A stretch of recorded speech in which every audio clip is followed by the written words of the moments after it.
I pledge allegiance to the flag of the United States of America and to the republic for which it stands, one nation, under God, indivisible, with liberty and justice for all. Good morning, everybody.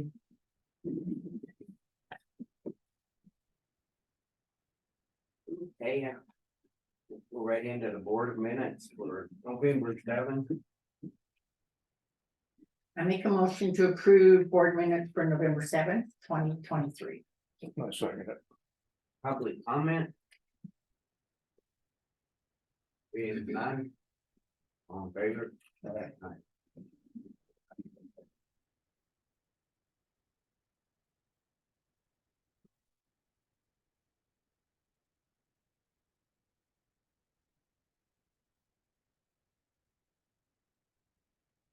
I'm joining Zoom.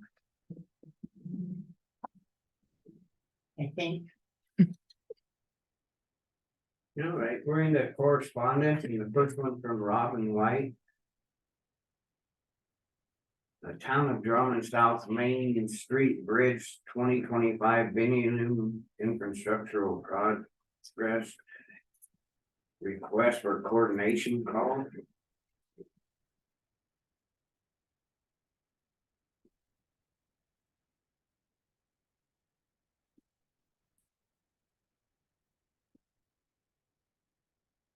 It's a Department of Commerce would like to schedule a coordination call with town of Drummond and Granite County representing bridge on infrastructure.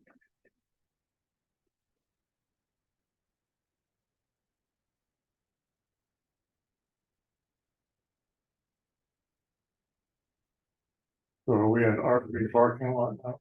Say that again. Are we an RV parking? lot? I asked Brandy and she explained that the people are in there doing that, Oh.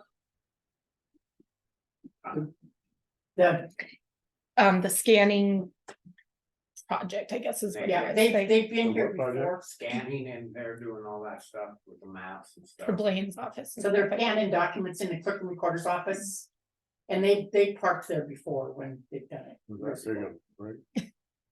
So, just a little, maybe we get a little relief on the bill, who knows? Might save travel time. Hmm? I say it saves traveling. 'Cause I don't think there's no Yeah. one to stay. Yeah. in school, so. Anyway, the next one's for Marine Commoner, and it's on the 10/31/23 Phillipsburg Resort Community Destination Let PEF.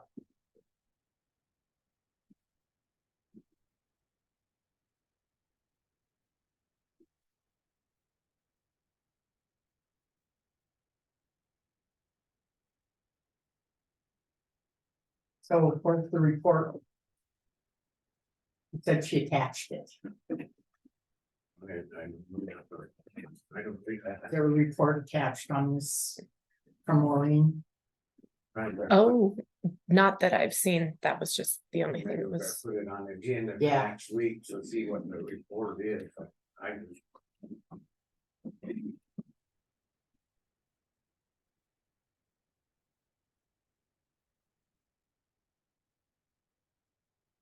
Well, here's another, this one from Scott Lyons. From Scott Hoffman, Department of Commerce, this is a. Which might explain, maybe that's. This town of Phillipsburg. Ah, that's the attachment. I don't know. So what it's saying is the report. The criteria fits Phillipsburg as a resort community. That was the attachment to that email. And the next one's from Marsh McLuhan Agency. It's on the dividend return for Montana State Fund for the above caption policy term.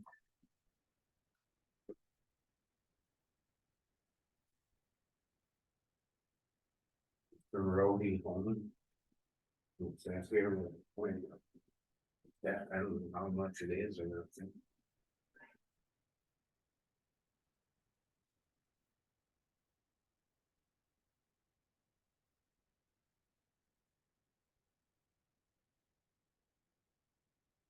this would go into, all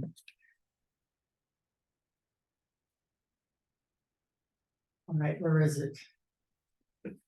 The insurance thing, that not in the general fund. Better, let's say, or no. Yeah. So we need to make note to. So this is a refund. A dividend from the Montana State Fund. For our policy term, which is good news. And that would go back into, my brain escapes me, the insurance, where we pay our insurance out of that fund, not to general. Have to look at the cash report to. So we need to make a correction. And take it out of the general fund and put it in. Want me to have Sarah come in? Hmm? Want me to have Sarah come in so we get. back to Did the treasurer do it? The treasurer just. Yeah, probably. We could address it later. I don't know if we have to tell her right this second. We can tell her. How much is it? We don't know. I can tell you in just a second. My brain is asleep and it's called short-term memory. Your brain is what? Hmm? This age doesn't work. We'll go into, Richard. that was it for correspondence. We'll go into public comment. Any public comment?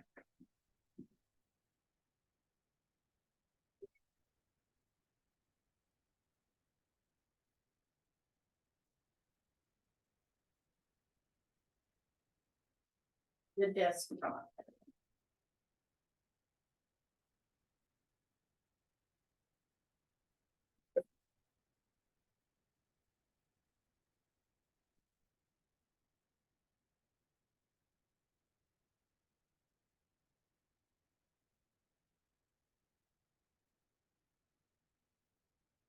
So we're gonna get copies of this, take home, so we can read it. Yeah, Yeah, I didn't make it, yeah.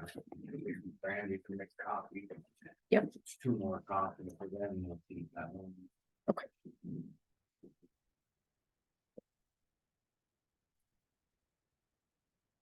I don't know how that restriction works on the flight zone or how far over. There's so many, Yeah. and then, you'd have to fill in that gravel pit, and then they talked about maybe putting a pond in there, maybe. It is, I don't know. We'll talk to Linda, find out for sure. Is that part of where the Forest Service takes over when they're doing their fire thing? Yeah, there's a little part in there where they were landed, I'm pretty sure that's where the helicopter, yeah. And then they were had to. okay. So it goes into comprehensive insurance 2190. Which is where we pay our insurance out of. How much was it? I don't know if she can say, or what, where is it?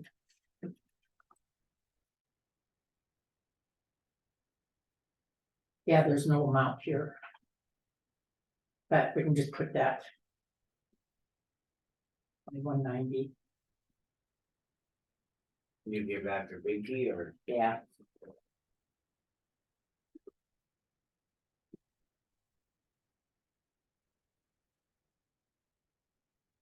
Guess I can do it because I'm.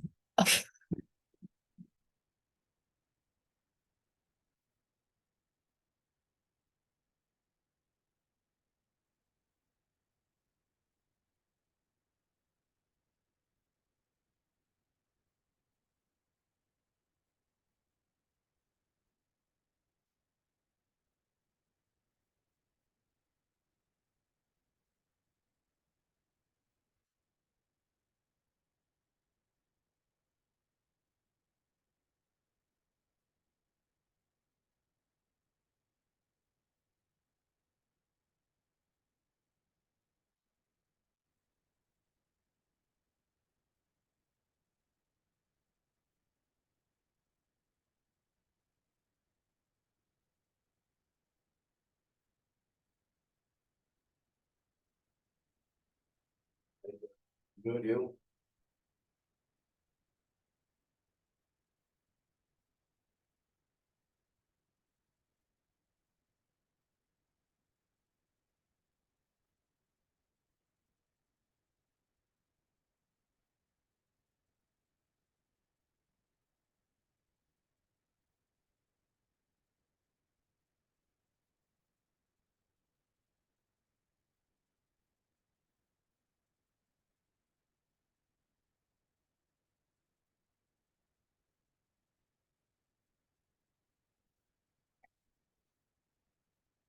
It's.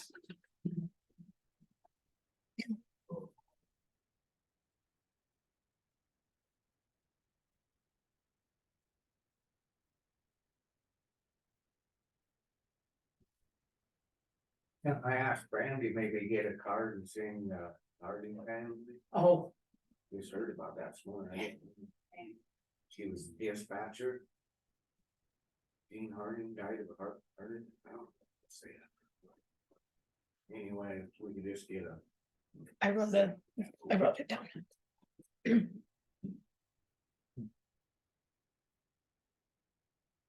his sister-in-law, sad. Any public comment?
Hey, well, Good morning. If there's no public comment, I guess we'll go ahead and go right. All through, we'll go into the road and bridge report. We are just Bladen Road. You got. Got that good enough that we're.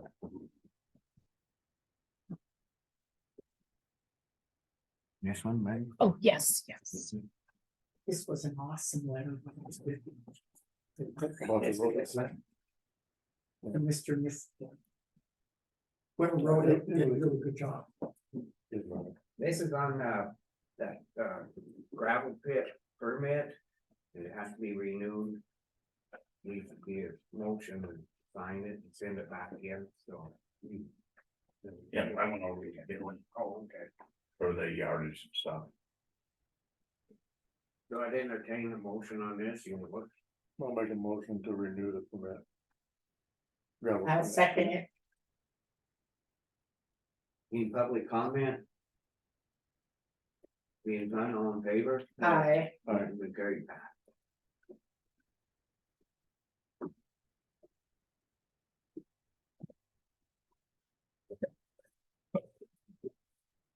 Cut that out. Alrighty, go ahead. Other than that, out of just not much for Bladen. And all goes good, we're gonna start putting delineators in tomorrow. So, Get your thing figured out. well, I tell you, I was. Went down Friday to buy some iron stuff to build one. And they had a. Pretty good little swing boom there in Harbor Freight that swing all the way around. And it was $180 what I bought that.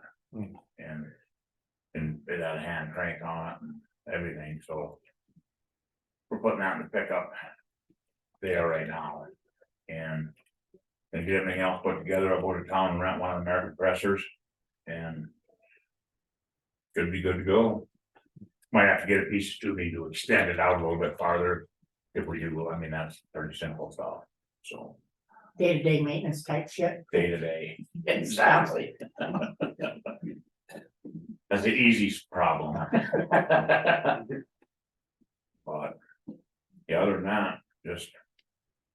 Starting to hit every road we can hit with blade before that we do. Obviously, we're gonna get some snow one of these days, maybe. But I really hate to mention it, but do you think you might get?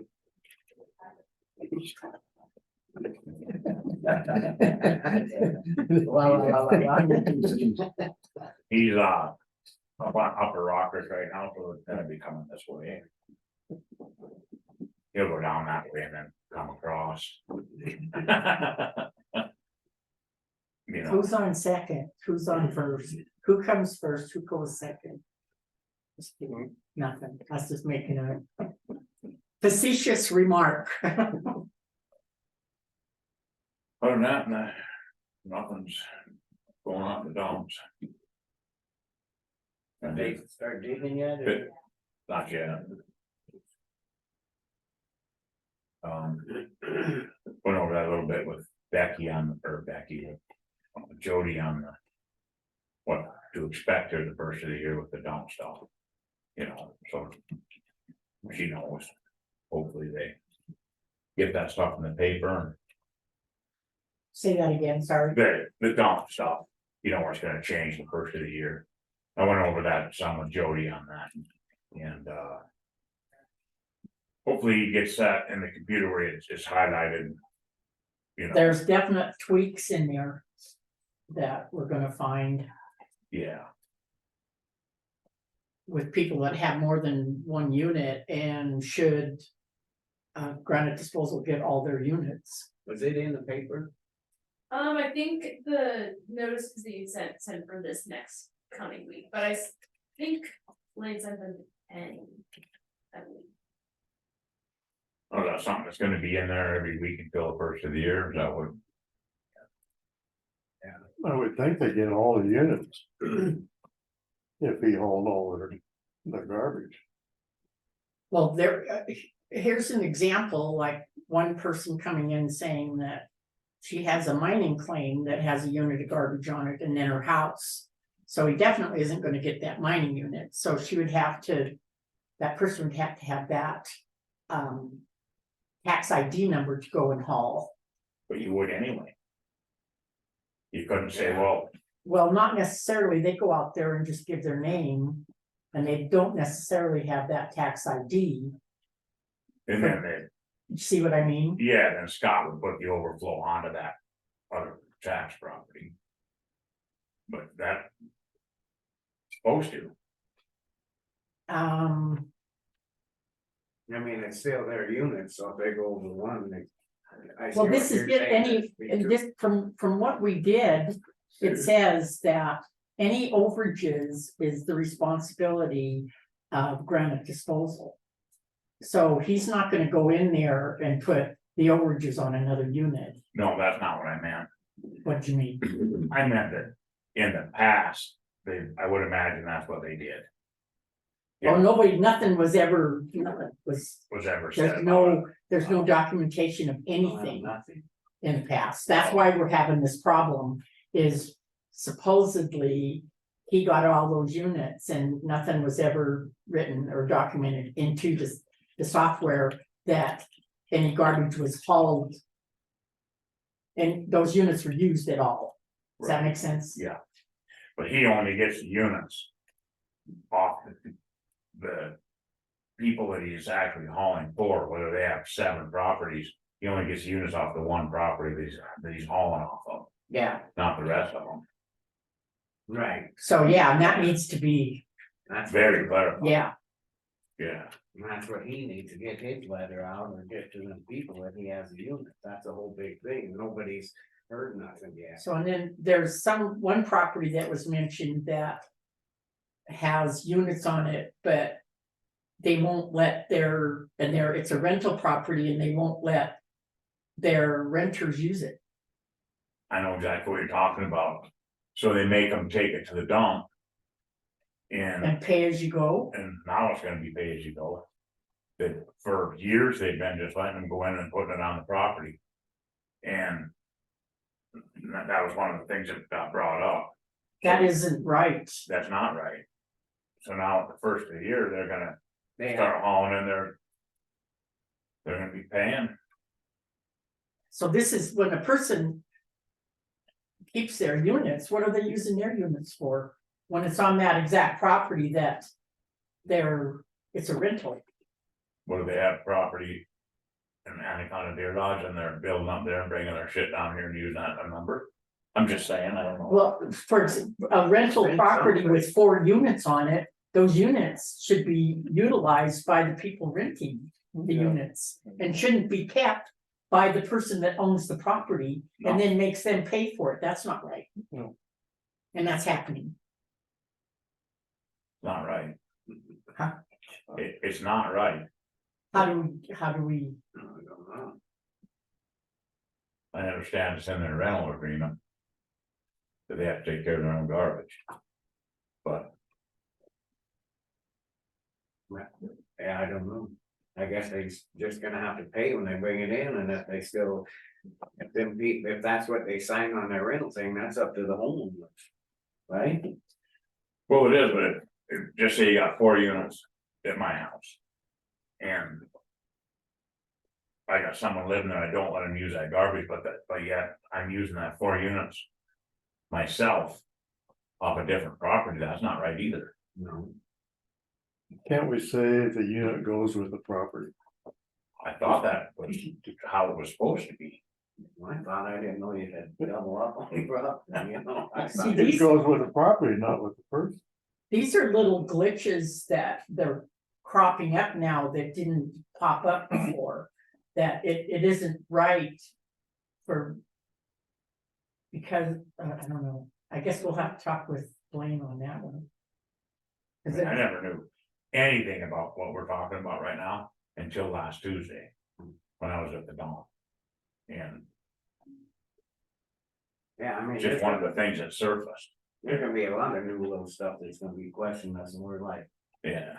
well, see, this has been discussed and probably you should have been here. While we were discussing. I mean, if you don't know anything about what we've been discussing. About the rental property. Oh, No, I was here when we talked about all Okay. the other stuff. but oh, you're just- talking about the rental. I thought you were talking about, Oh, no. No, I just didn't. That's one of the little things I'd never heard about. well, see, and this just came up. It just, and that's the thing, we're gonna hear more and more, Yeah. and it's like. Alright. So anyway, I- go ahead. Has anybody contacted him? Is it for sure he's gonna get his letters out? Here by the 1st of the month? Billy said Blaine and Rick been talking, so, but we don't know. I mean, we just tell him he has to, but he don't come in, we never hear nothing. I mean, that's- we need to make sure that there's been correspondence. Coming from him stating that he will indeed tell his people that this is a co-op and this is what's happening. he Give them said, an he opportunity. said it at the meeting, but nobody's heard Yeah. nothing yet. I mean, it's already here, the middle of November, and what's next, you know? If Blaine's working with him, I suppose he's to help him write Yeah. the letter, I imagine. We haven't seen nothing. Yeah, well, we have this, 2 months to get this done. That we need to follow through on the letter to him with Blaine. Yeah, because It needs to be out by the 1st of his December. customers need to agree to give up their units to him. He can't just take them. There's gonna be 1,000 questions. Well, this is gonna happen because Right. it's just gonna happen. There's kinks and problems and they need to be worked out. Yeah, it'd be nice to have a month to work it out. Which has really turned into 3 weeks because of Christmas and all that stuff. Yeah. You know how it is. Yeah. And Well, we've got 3 weeks left in November, so. We'll get on it. And Getting down to the last, I mean, here comes Blaine now, I just. and then he's gonna. I assured him that they'll have copies of this letter. Yeah. a bunch of them at Yeah. home to hand out to. Yeah, they're gonna need documentation of who is a customer of Granite Disposal. Morning. Well, hopefully that's gonna be highlighted on the computer when they pull the number up. Yeah. It'll be Yeah. highlight, you know. Dump stuff. Have Oh. you been talking to Robinson at all? I sent him a letter with the information that he needs to have in his invoices, that he says he's doing, he's gonna do the cooperative and. I haven't heard back from him, but said if he's not doing invoices prior to the end of the year, then he needs to send him a letter and then. Cause this all changes over January Yeah. 1st. Yeah, The people better know. I yeah, mean, it's not up to us now, it's up to him. We don't. yeah, well, we're putting the notice in the newspaper, but yeah, if he's deciding to do that, it's on him. Yeah, agreed. He just has to have that letter out by the first of the month. Yeah, well, I was clear in my letter to him, it's on him. We just wanted to make sure Yeah, that we're doing. If people don't like it, then they'd have to, he'd lose a customer, but. I don't see too many opting out. I mean, yeah, it's a good service, people want, but if they decide they don't wanna do it, that's fine too. Right. So can I mention that it's kind of been brought to our attention that there is a rental property with 4 units on it. And the owner of the property will not let the rentals use those units. They have to pay as they go for their own garbage. Okay, Is that something that yeah, something the county probably should just stay out of it? out of it, cause he's paying for it, so it's his agreement with his renters. So, but it does affect, I mean, if they're going to, they're using. Well, really, they can't be part of the cooperative and can't use. Unless we. Think of an exception there. They would have to be pay as you go. Yeah, pay for if their own. Robinson wants to do a pay as you go deal on those, he could do that. That would be one of the options, So but here's couldn't mix the garbage then. a question to that. Chuck brought it up. So the units don't have to stay with the property that the units are on. Somebody could take their units and use them elsewhere. Meaning, Meaning what's this- it, This rental has 4 units, but the people in the rental that are renting the properties can't use those so units. I assume the landlord wants all those, and so, yeah, then he could use them, or, yeah, if he's. I assume people sometimes give their card to someone else and say, hey, you can use my card, that would be with their consent, but. Yeah, it'd be that landowner's call on that, he paid for them and. It would have to be Granite County garbage, right? You can't prove it. No, I'm just saying. Yeah. Oh, you mean, the landlord lives in Missoula and he's bringing That's his it. garbage up from Missoula? We've never, Well, he'd still have to pay, wouldn't he? Not If if he's you- bringing it up. not if you use his number.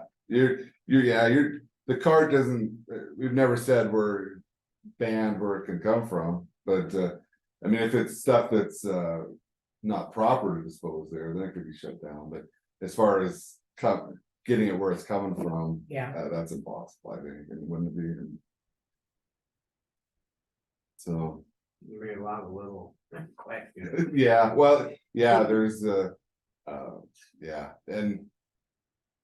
It's gonna be some work for Scott, I think, but ultimately we get it, I think you're Okay, good. Doing it for a while and Yeah. it's moved now. well, on this calls here too, we'll go ahead and move on to this, is there anything else for the road? No. We'll move on to the correspondence from Lon and Pam Dale, did you read that letter? I don't know. This was an excellent letter, by the way, who wrote it? I did. It was excellent. Or no, let's see, it was a combo of Billy and I. Yeah, wasn't Yeah. great night. Really good. Yeah, I got home last week after I read that letter here. I go. Looking at that, he's gotta be talking Yeah. about Lake Shore. Yeah, they're talking about lakes, that's, no, Coleman's Point is on Lake Shore. We're all at- And Georgetown Lake Road's all paved, correct? Well, at least on the upper end, there might be a segment The there. response letter is right behind. It's I'm still reading that first one. So it needs approved and sent still? I would have. We're, Yeah, Just okay. 'cause he hasn't seen Just it. get to I it. thought I'd let him look at it first, and then in case there's any changes he thought. I don't think there could be any changes. No, I like it. So it's just. It's great. I think you wrote it. Thank you. I'll take that. I would take credit for it.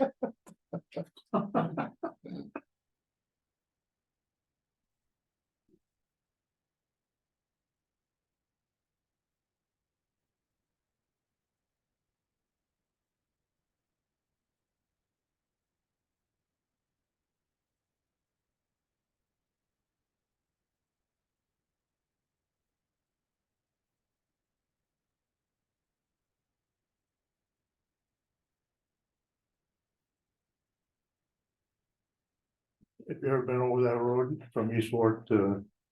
Well. Up To to Drake, Georgetown? and Yeah. that one section, it's Forest Service. Oh, is it?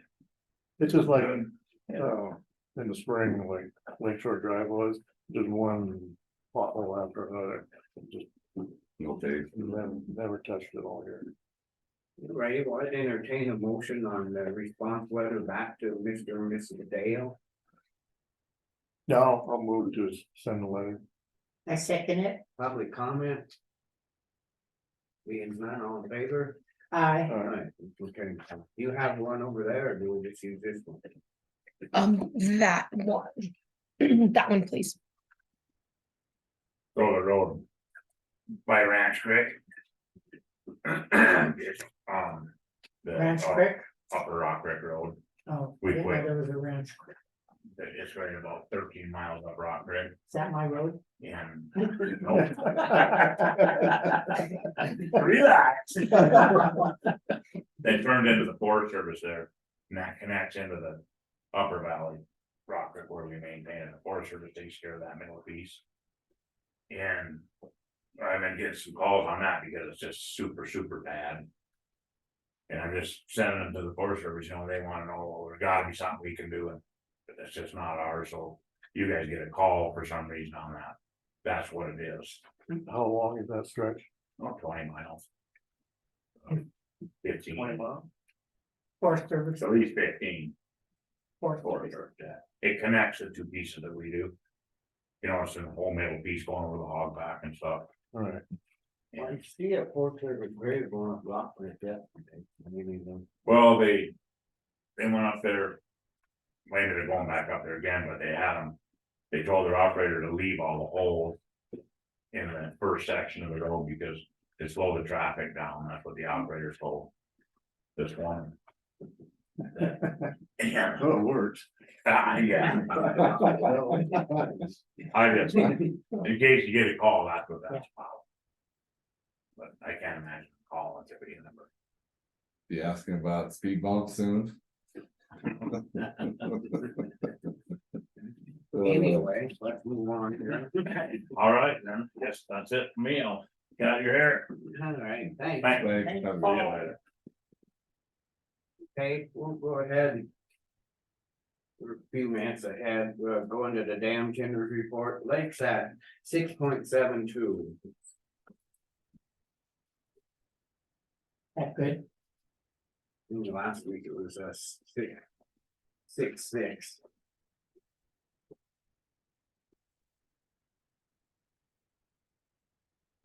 So it's up a little bit. It's a Down. little lower than last week. Yeah, it went down, yeah, it was Just a little 6.7. bit, yeah. 6.6, I mean. So it's 6.7 and last week was 6.6. So the inflows, you were at 10. Oh, it Yeah. came up a little, okay, so. Then you could keep it at 10 and under that scenario. Yeah, I will. Stay at 10. I'll second it. Public comment? Being none? You in favor? Aye. Motion carried pass. Tim. It's really high, I guess you'll see some, if something comes up, I can't. Yeah, I don't know why Can you keep it an eye looks on like that, but plan? I keep glancing at it too, but I don't know. No, nothing from the tender.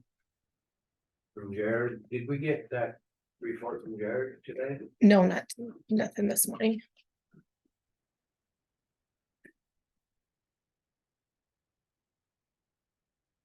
They did get the gravel up there, I think I told you that, it's all done.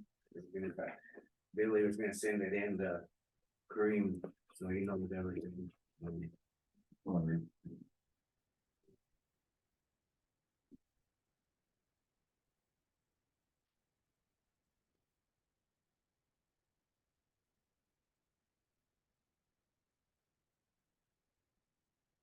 I guess this next one, I know we're ahead of schedule here, but this next one's, we wanted to talk about requiring full name to be admitted at commissioner meetings, so we know who's on there.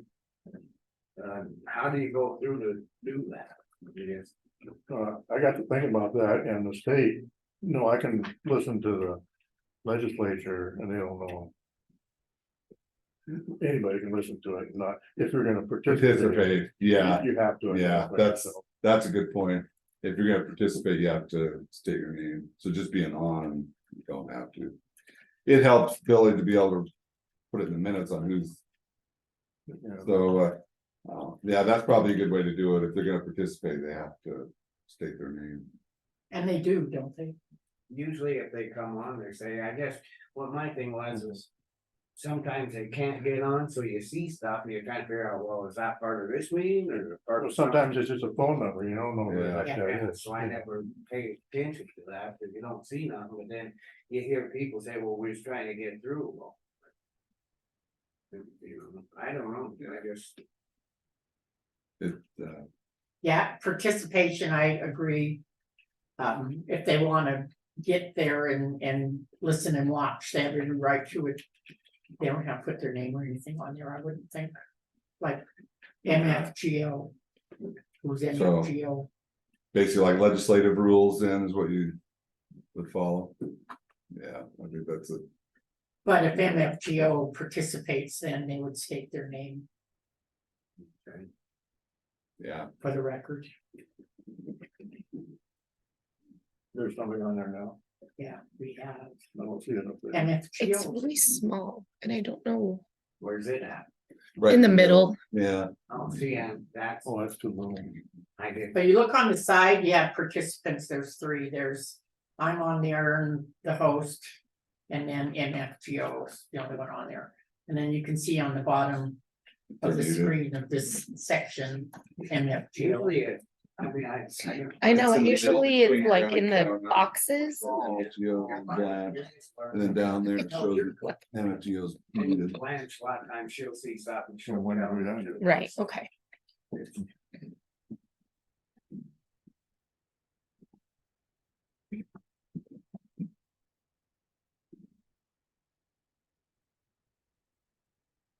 Ways ahead, I don't.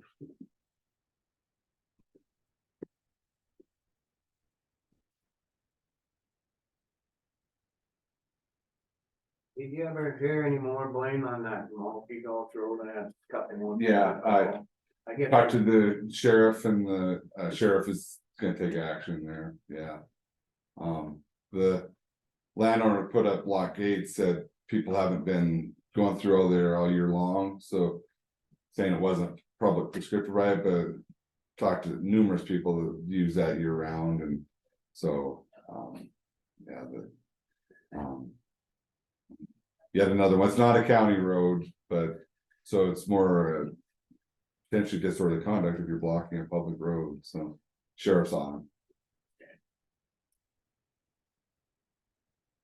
They can't just state that because he hasn't seen anybody driving on it, then there it's a private road and you can block. it. Well, one hand he says that no one's using it year round, the other hand he's saying people are coming onto his property trespassing.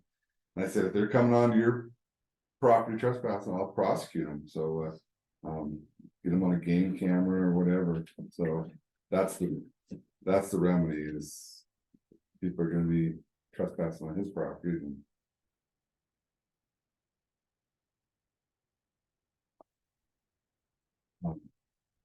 And there's, talked to Doug Cox here just now, and he said that Charlie Park and others have actually expressed easements in there. Oh, yeah, my ex-brother-in-law did too. So there's, yeah, you just can't lock people out of there. There's some That's- other yeah. ones on it too that goes up over, that they have easements. And then the BLM too, and they didn't have, they locked them off, they won't know. That used to be a snowmobile trail, BLM trail. It used to be Yeah, they went through there with the mail and stuff years and years ago. That was a yeah, through road, all. and people are telling me they're using that for emergency access, so to get an ambulance in there or whatever, so. It's a public safety issue. Where's this road at? Right behind where my shop is down there, right up Mulkey Gulch, it's called, between Bear Gulch and Radford, it goes up and forks. So they call that one Upper Mulkey, that connects Mulkey with Fulger, yeah. Come down, there's a lot of people bought and moved in there too. There you got it, now I can see it. Thanks. Alright. Blanche is in Big full view.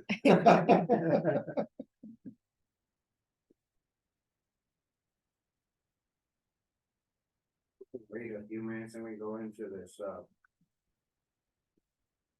draft letter. Did you hear about why this trailer's out here? I've done some scanning. And they did that for the Crooked Recorder, they were gonna do mine, and then that kind of got dropped, and then they're coming back to do it, so. Yeah, I thought the same thing you did, Chuck. What's that fifth wheel doing? Just thought we were starting an RV. No, just this week. Oh, we had to mention that, I think that drain looks pretty good. On that drain, I think we need to paint red around that curb. Yeah, or It's a trick. taper that east side of it, because it's, there's a tripping hazard there. Yeah, Then just on that one thing, that peeking, that's sticking up about that high, Yeah. I'm afraid the blade's gonna catch it. Hmm. I thought it was gonna be inset, so blade was over it. But I'm afraid we should go look at that. or- now you can see the lip on it. Yeah, It's up, definitely it's just needs- step and then that Yeah. whole thing comes up, and you step onto your foot, it Oh. comes up, so. yeah, it needs some little bit of modification. That, and then the other spot I noticed is the water's coming backwards, it's not running down, it's sitting all over here.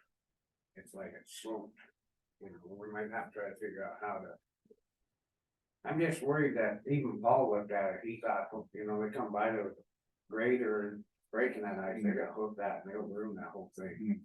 So I don't know, I'm trying to figure out how, I never talked to him, or I thought, I want these guys Yeah. to look at it first and. Do you want it as a agenda, or you guys can just go look at it, I think, that's We not got a few significant. minutes, public I'll walk interest. out, Look at it. Sure. I just think we better, yeah. But some of, there's some of that cement's already cracked, I'm afraid we're gonna hook it.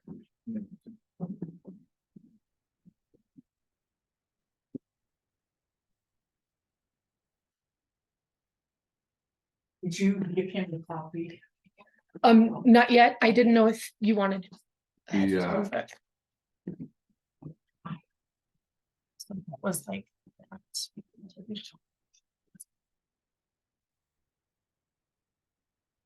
I get this one.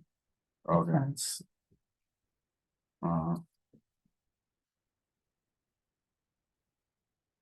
We can just discuss it. All right, we that. Yeah, it's. Or this for me, or? Yes, yes, yep.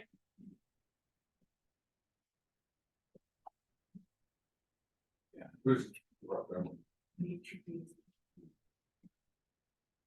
I'll just tell them.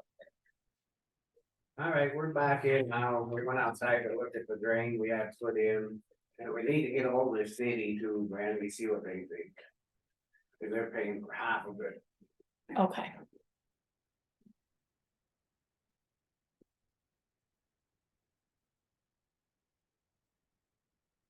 If we can get Randy Kell, I should have told Janine, she has a weed blower.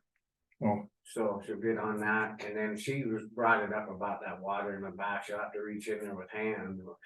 They can do that when they put that that hot thing in there, they can clean out that. Yes, paint that, I forgot to tell you, but paint that edge. So we're gonna paint it then, or? I think well, we got Tesla coming in, but I think we wait too much. I don't know what this weather's gonna do, but Yeah, see, we'll just have her do it quick. Is that all right?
He said she talked to Dave and he has some of that yellow paint. And she already asked him to bring it in. And then I told him maybe get a sign. Watch your step put out there. So that'll be something. Maybe I can catch Dave and tell him, can you get that paint down here so we can cover that, but. Yeah, the weather's supposed to turn next week. Be nice to get it done. Do you have Jeremy Finler's number, Randy? Let me see if I have. So the power isn't hooked up. That's what I'm worried about, man, power ain't done upstairs either, sounds like. I'll ask Wayne where's number. You have Jeremy Finler's number. Ourselves, up there. Gotta get that in there, cause if it freezes, then.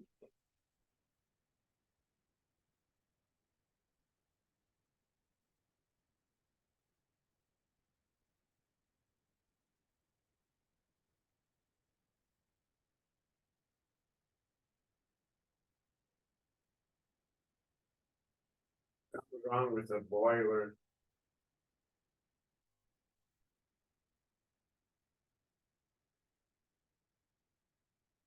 That's what, there's a guy down there working on it. No heat or something.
He said that, I got a hold of Jeremy Finley, the electrician, and he said it's on him, he's been lacking, he will have a guy up here this week. I said, Maine will get that. We gotta get that too.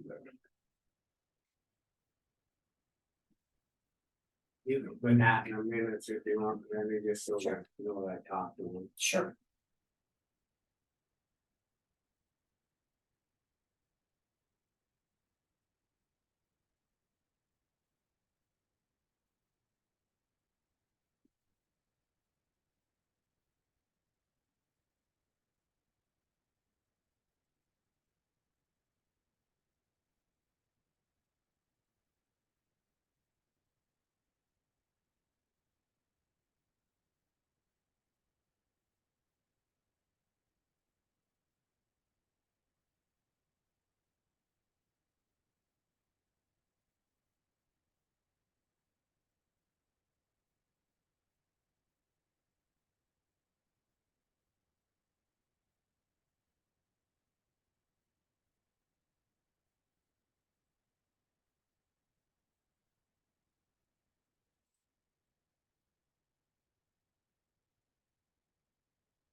Let's go.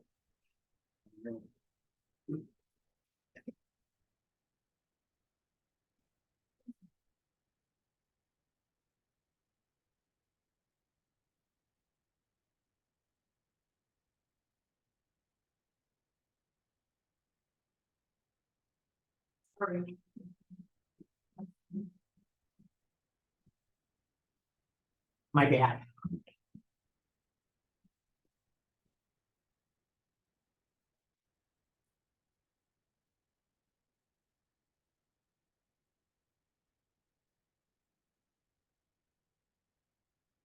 All right. I guess this, we'll go into the draft letter to Vic Law. Elena's deal. Have you guys read it? Yes. Very good letter. But I'd entertain a motion on this. I make a motion that we send this correspondence to Elena Gagliano's attorney. In response to her letter on September 15th, 2023. That's like, Public comment?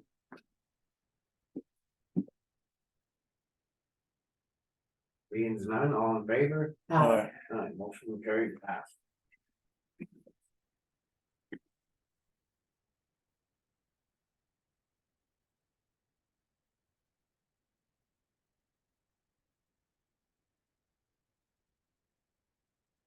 Is this Suzanne Hill coming in, or?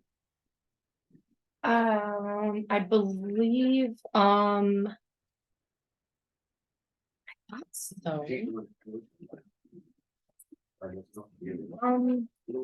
me double check on this here.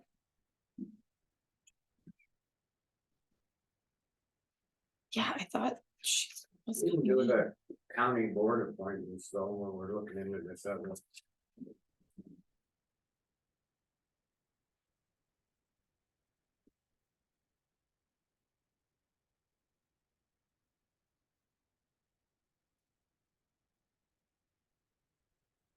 Then we left this note.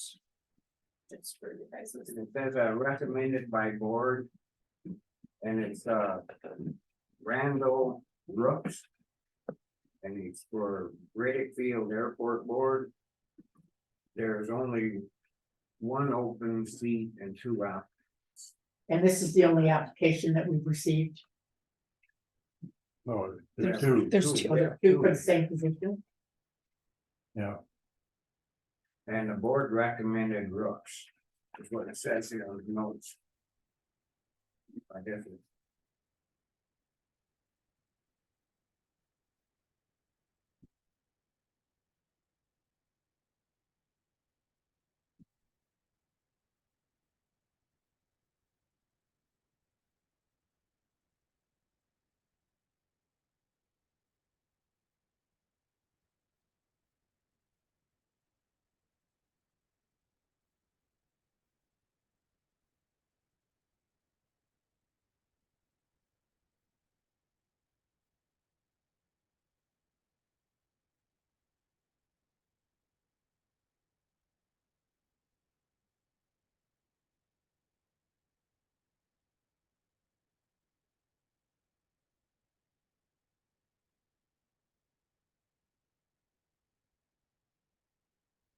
The other one has a lot of.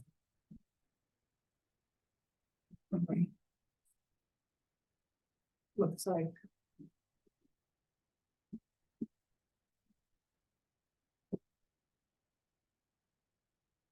So on the board's recommendation. Why do they feel that the one is better than the other? I don't know, I just read him saying that he got. Maybe he's been working with that Ernie.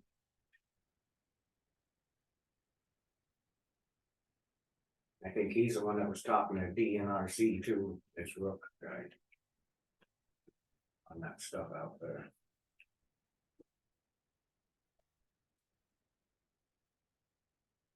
I think I have lots of qualifications too.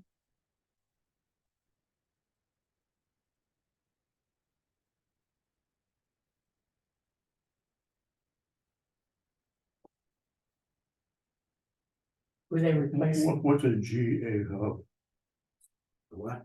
That's my good question. A GA hub? Yeah, it says. Yeah, I was I'd wondering like to too. see the Riddick Field become a GA hub. Don't know. General aviation. I think Is that big airport thing that was? because they both have qualifications, I would. Entertain that maybe we should interview them. That's a good idea. Yeah, I don't care, I just give you what I have Yeah. here. No. This is a situation where with both qualifications coming from. That, we need to visit with them both. And maybe you can tell us what is a GA hub. Put it on for next week then in the morning, that's when have them come in. Yeah.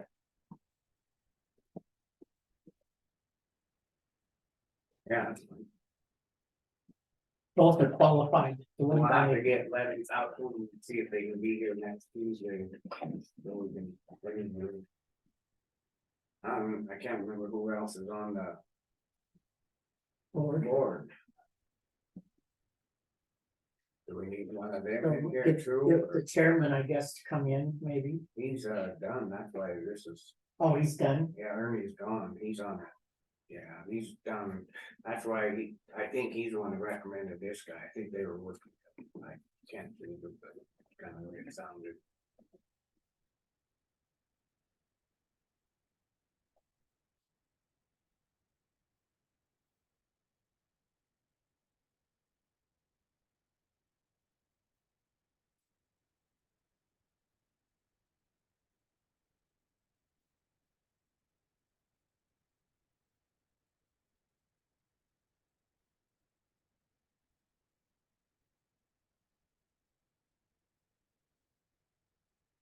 So we're tabling this till next week. Yeah. Yep, I told her put it on for next Tuesday morning there, and come in and find out what's what, who's what. Do we need another one of the board members, or should we just do it ourselves? I don't know much about. I don't know, what do you think, Chuck? I don't know much about an airport. Yeah, I mean, I just going by the recommendation that they gave, they wanted him, I don't know if they've been working together. I guess, too bad I couldn't get hold of Ernie.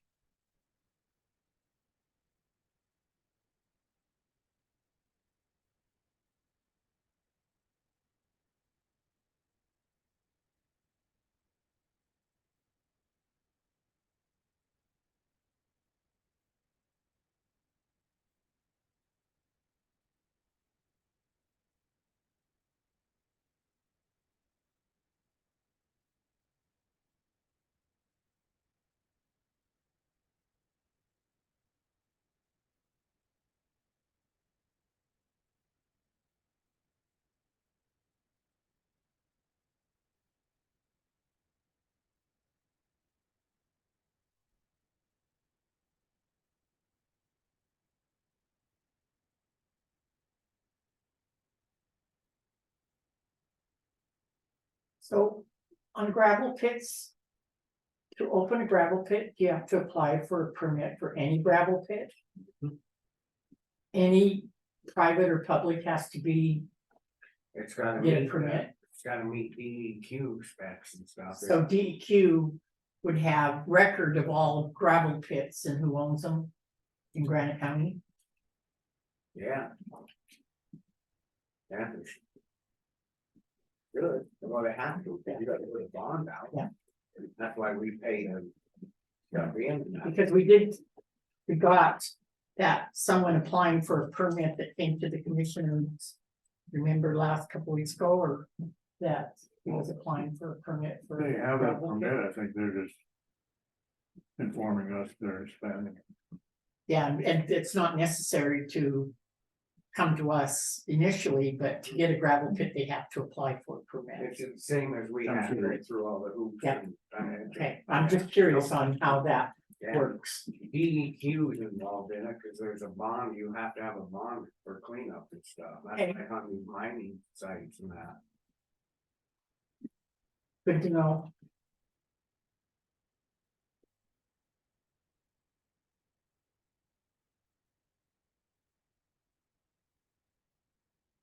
Good job on that letter to Elaine's attorney. Okay, did you guys already talk about that? Yeah, we, Alright.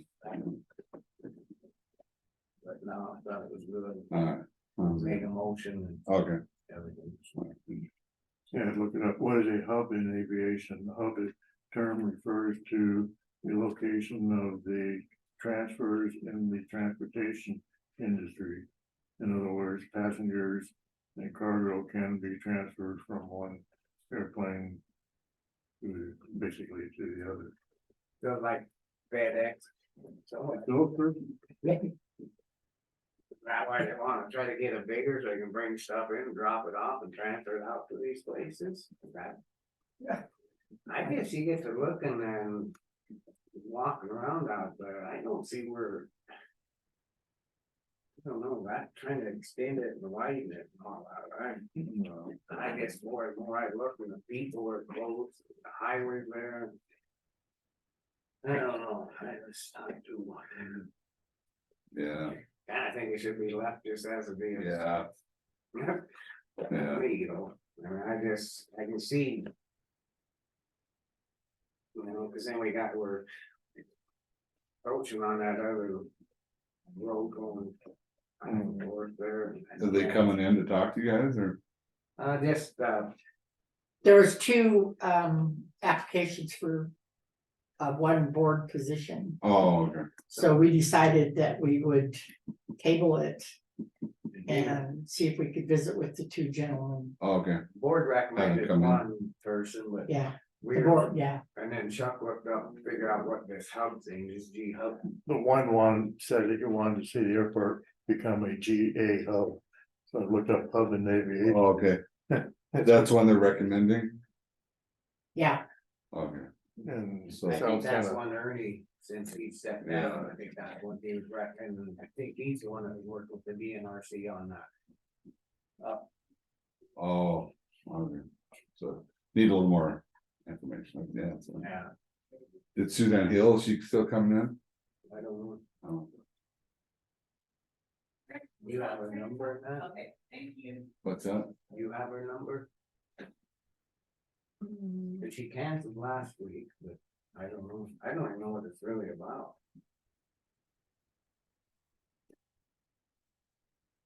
Well, from an ambulance call, next time you call them back there, unless you need me for a minute. No, and I talked to Jeremy Fiedler and he actually said that it was his bad, he's been lacking on this, it's not Dave and yeah.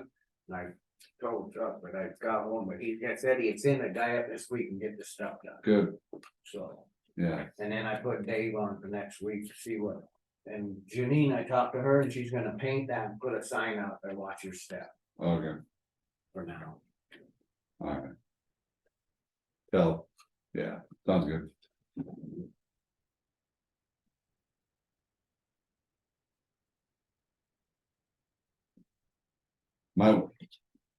Might wanna do a sign like on the corner and have like two faces each side. Like faces out towards Kearney and faces towards the parking lot. Yeah, we can tell her, but she was gonna, and then she talked to Dave and he was supposed to bring that yellow paint in. She already asked you to do that. She hasn't got it yet. She told me just a Oh, minute ago, so. Okay, alright, We get it painted, that'll help. She might just paint it all the way down to the front of the door over here. Should it be yellow or red? Well, he has this yellow and that's what she asked him, seeing if any of that was left over, cause I think we paid for that. Is there a So, difference Well, between cement and wood? if Well, people. That's pipe, that's bad, it should be all right. If people see, yeah, well, there's no parking, in certain colors, right? I I think, think red's no part. yeah, red, no parking. They might mistake, I but I don't know if you want people. parking Red is there. caution though too, you need to watch your step. Yeah. Red might be good then. guess whatever you want, let her know. I'll need that, I just I want to think get it every- done, so it's. when Mr. Kissel was our custodian. Every step, everything painted red. I just went down to the boiler, we Yeah. didn't see all the red steps down there, and that's when I asked her, do you have any more of that? And that's when she said, she asked Dave to bring in that yellow, just, she was probably gonna have it painted. Yes, you know.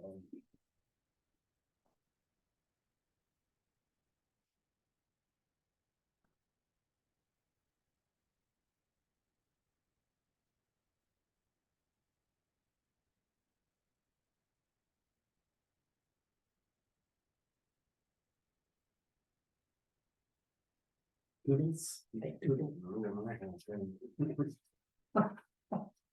Clean it out. I used to doodle champagne glasses. With the little olives.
Talk about this.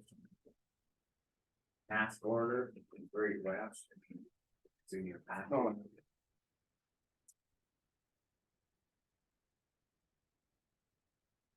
Thank you very much. Would you look at that one? That's really great, right?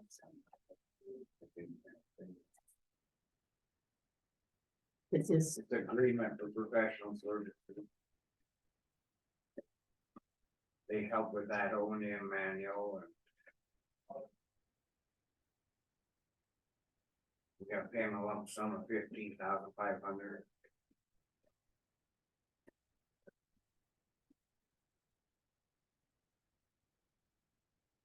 We don't have a choice. Hmm? And you don't have any No. choice. this is it's specific.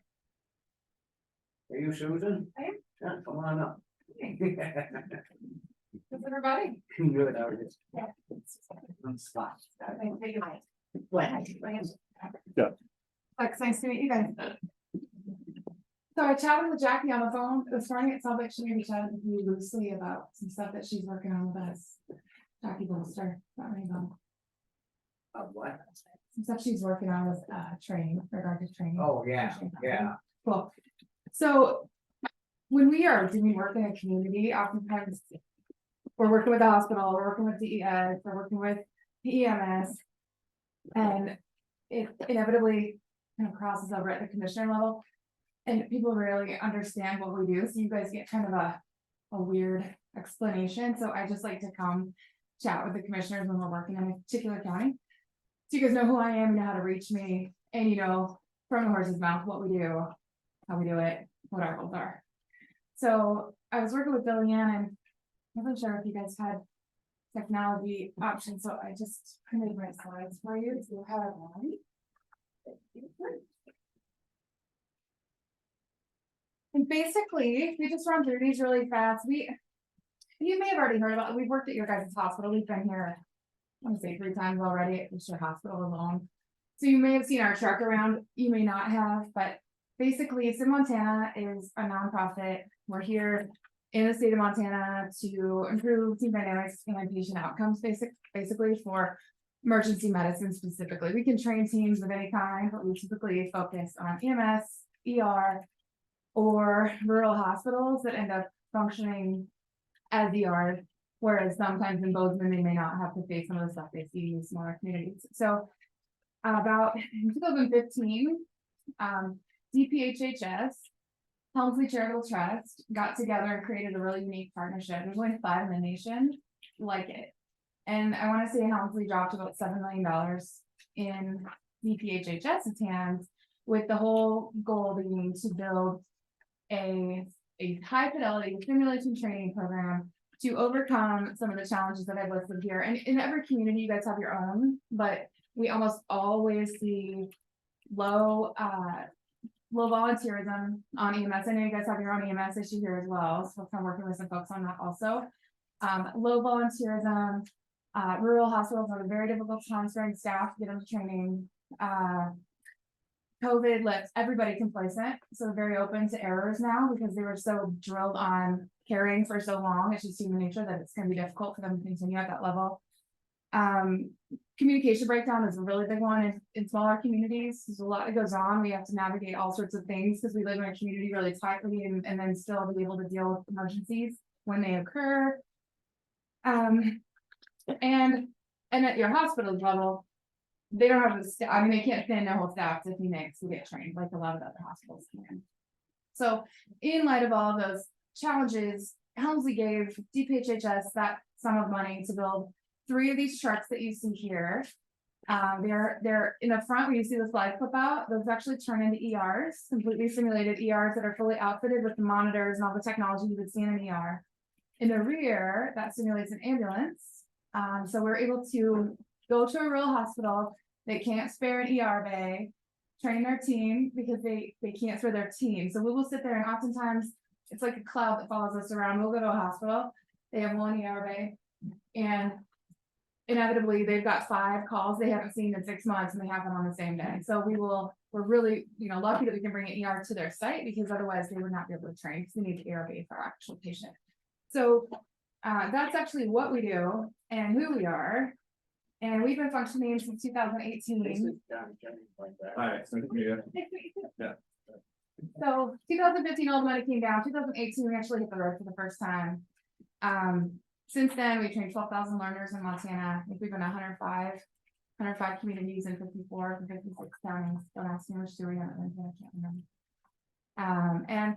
And this year we've really grabbed a gear. We trained more learners in the first half of 2023 than we did in 2020 and 2021. So we're really busy. A lot of our partnerships that we work with, like the PHHS itself, we actually do all their time sensitive illness trainings. We do all their PHTLS, which is pre-hospital trauma life support. We do all of those are certifications required by the mandating agencies so that you guys can perform as EMS on the road. We do all the stroke training. We're one of the only 2 stroke training centers in the state of Montana. I'm just giving you some background so you know who we're bringing and how these events are coming into your community. We work with Montana AHEC, which is I think Area Health Education Center. We do a lot of workforce development and pipeline development with them and University of Montana. As you guys know, it's really difficult to backfill anybody in small communities like this with housing costs the way that they are, but medical is extremely difficult. Kids just aren't choosing EMS like they used to. So we're trying to really work with the state, work with kids and figure out what's going to change their minds to bring them into the field so that your hospital can hire a nurse for him. We work with Billings Clinic a lot to do a lot of OB for rural Montana. You guys don't deliver a lot of babies, but if you're having one, you really hope they know how to do it if you're here. So we do all of that. In Granite County right now, we're actually doing trainings at the hospital where I think we just did 2 pediatric trauma trainings. We just did an overdose training with pediatric. I have to commend your guys' sheriff. We train a lot of people and I've never seen a sheriff come to a training, let alone stay all day. And he did, and he trained on his knees all day long with his deputy. We were very moved. My team still mentioned that was their best training ever. So yeah, it's very cool. I mean, they know because of the EMS situation you guys have going on, he knows that he's likely going to be someone that's intersect with the patient more than many sheriffs do, but rather than being a pill about it, he's literally on his knees.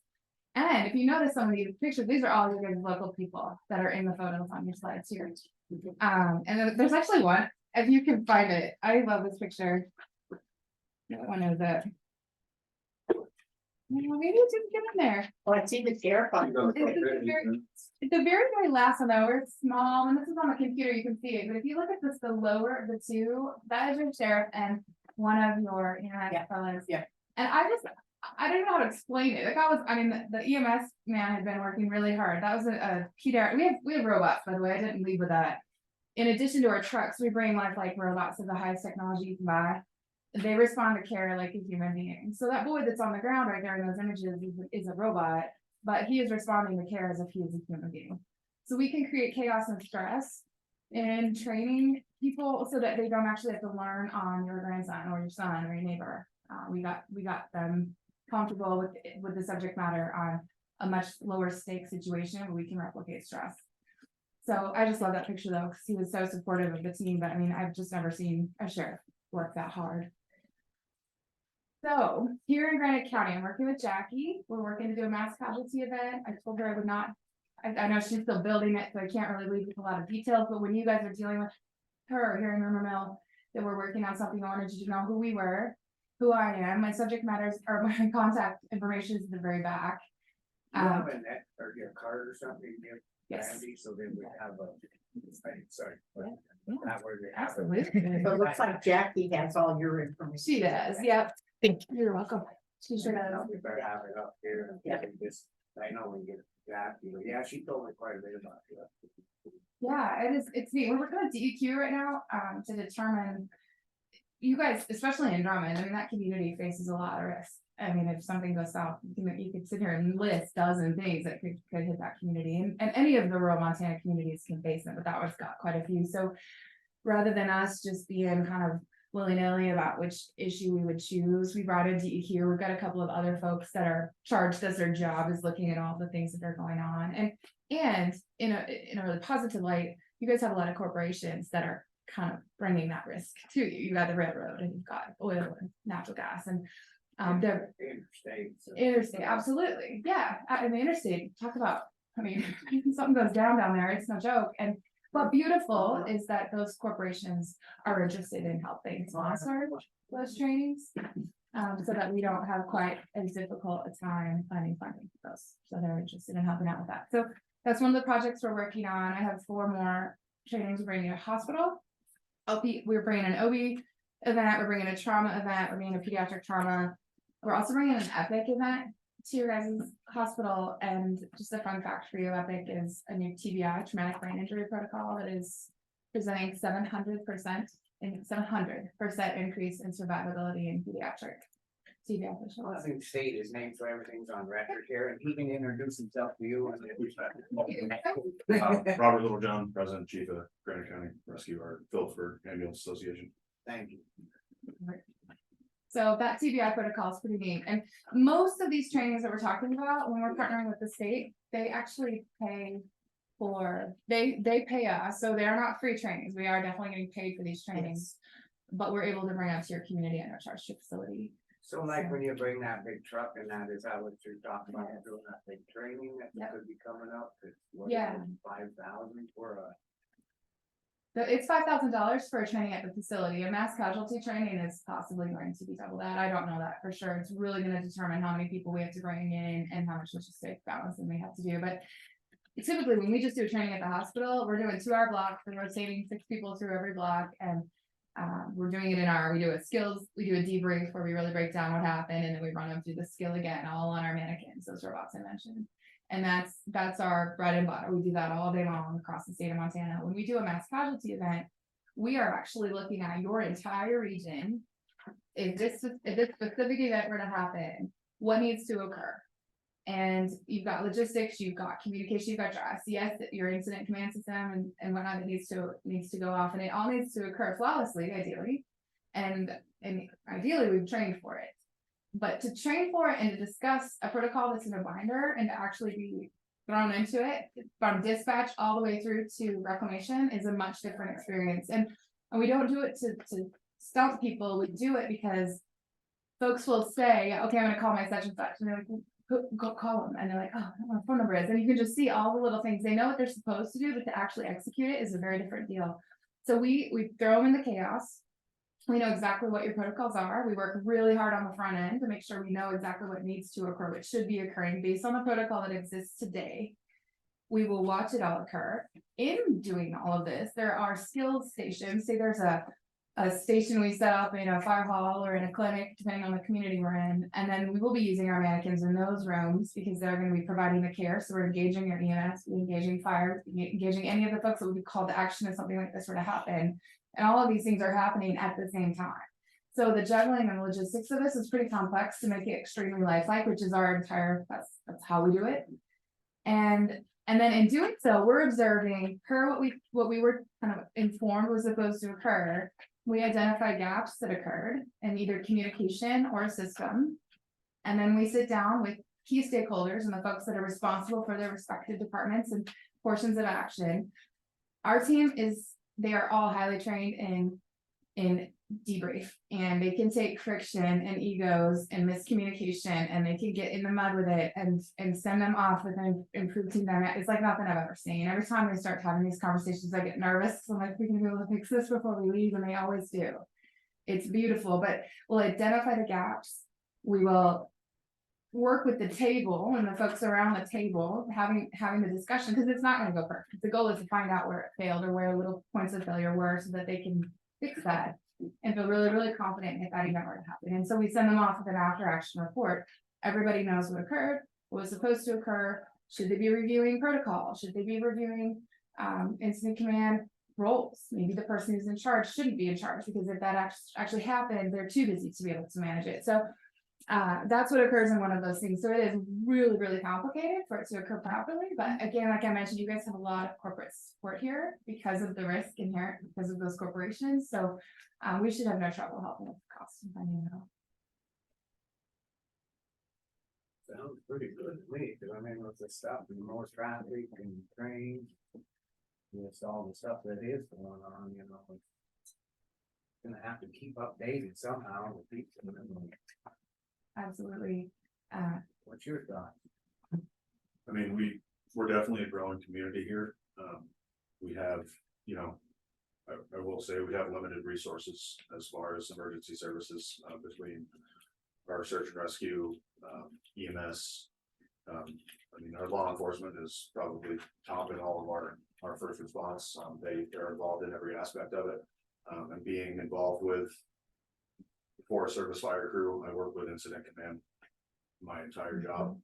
It is something that is hard to grasp without training it. And if you don't train on it a lot, it's something that's gonna fall through the cracks with you. And everything I've heard about Sid Montana has been incredible. Her and I spoke at the Health Foundation thing earlier in the year. And we were hoping to have her come in and do a joint training, because it is important to have all of our aspects together between fire, search and rescue, law enforcement, EMS, so that way we know who we're working with. When that time comes, this isn't the time to learn everybody's name in the moment. We have a lot of resources here in town that I'm sure people don't know that we have. I mean, over the weekend, we just had a pretty extensive search and rescue that turned out successful. And it was a group of 20 volunteers that decided to come out and help. And when we can get together like that, then there's even gaps in that, as far as what we need to train and what we need to learn from that. And hands-on training with this sort of stuff is tenfold better than looking at something in a binder or doing a tabletop exercise. Actually sitting down, going through it and doing it provides an invaluable amount of experience. Just networking and knowing who to call and who to talk to in those scenarios, and knowing what your role is, and knowing how to handle it. You know, we work really hard to create a safe space too. So many times you'll know somebody does not want to admit they don't know what protocol is for a particular issue. And we have to be able to make them feel safe to admit that, own that, ask the questions that they need to ask so that they feel equipped. And to his point, so many times in the middle of emergency, you see people shaking hands because they are introducing themselves, and that is not the time to learn something. So something like this, you'd set up a time and that, then try to get the fire department involved, and the ambulance and the sheriff. Yeah, so Even the superintendent or the couple of the county guys, because they're out there, they could be the first ones on the scene too. Exactly. I mean, I think they should be. With drum and ambulance too, both sides. Yeah. It's all. and we would be figuring in from the very, like from dispatch or from notification of the emergency to triage and where those patients need to go, and then knowing how many patients that facility can receive, and when you've tapped it, where are you gonna go then? And so everything you're thinking about right now, yes. And so we're right now, we're in the very basic stages. This is separate, and this is why I wanted to chat with you. So when Robert mentioned the interagency training that we might do for their skills and for their specific situation, it would be a totally different training. I'd work with them and we'll work with them in their own scope so that we know when that needs to occur and what they want. So these are all different events happening, and I wanted you to understand that. So when someone says Sid Montana is going to be in Peaburg, it's not, or in Granite County, it's not. You may not know which event we're doing. We're doing a bunch of work in your county right now, which is amazing. You have a very eager community to train. But we're working with Jackie at the very beginning, just because of her role. And as she decides how, what is best for her county, we are just support. And then when she tells us what needs to happen, we are then heavy lifting support so that she doesn't, you could swallow an entire full-time employee up for a year and something like this if you let it happen. So she'll let us know what she wants to happen. Then we'll start bringing the correct folks to the table, and we'll start building a pretty complex event. Pretty much you want to get our support on this, so we can keep moving ahead. Yeah. That's kind of what Jack is saying too. Yeah, so what you're doing is informing us that, we already kind of are a work in progress. Absolutely, it's just information. So, Absolutely. yeah, this really helps me a lot, and this is good, this is great, we want to do this. Good. We, as commissioners, decided that we're gonna do the best we can to make sure that this is brought to our county, so. Like the schools and stuff too should be involved with, everybody, I just don't want to mix nobody. No, absolutely, everything from Department of Public Works to the school, anybody that can and is willing to help out needs to be in, because it's gonna take everybody. Yeah. We might have to set up a triage center at the school at some point. Yes, Exactly. It's gonna take all facets of our. I'm sure Who's responsible for seniors, who, just all of it. Yeah. So to move on, we just need to kind of wait to see what Jackie's getting right out and then Yeah. try to figure out when we can do this other stuff, Yeah. right? Yep, so Jackie and I'll just put our heads down and we're going to work. I've got meeting number 2 scheduled with her. I've already met with the DEQ fella and he's given me some great suggestions that are likely suggestions. We're not picking something pie in the sky, like we wanna grab something that could possibly happen, so your training is significant. And he gave me some really, I would say, very effective input and has also invited my team to go observe exercises he's already doing for similar subject matter elsewhere, so that we know exactly what their support is gonna look like if something were to happen, so we can make it very lifelike.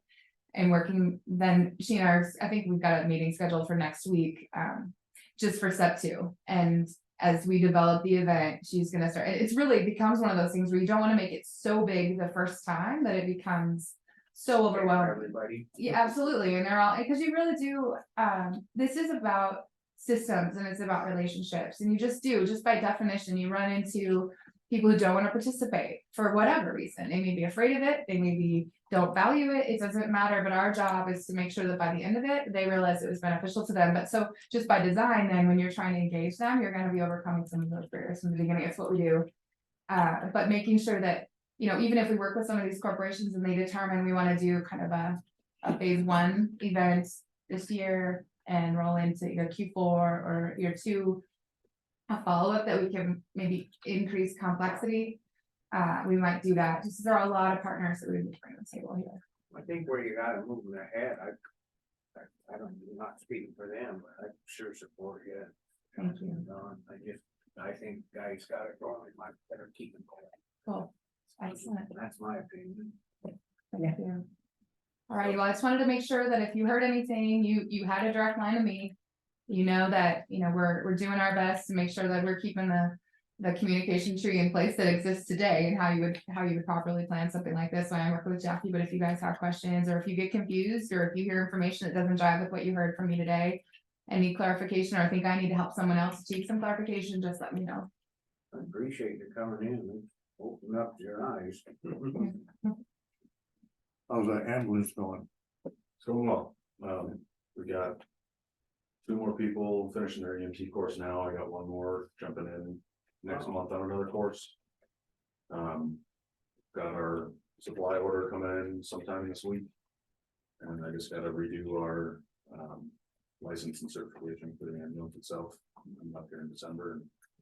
And my job with the Forest Service will be laid out here beginning of December, so I'll have some time over the winter to really button things up and do some more recruiting. We sure appreciate it. Anything we can do to help. Anything? Yeah, absolutely. If you need something, don't be afraid to come see us. Yeah. No, it's Gotta just make this work. end of my year is buttoning things up for Service, so it's Okay.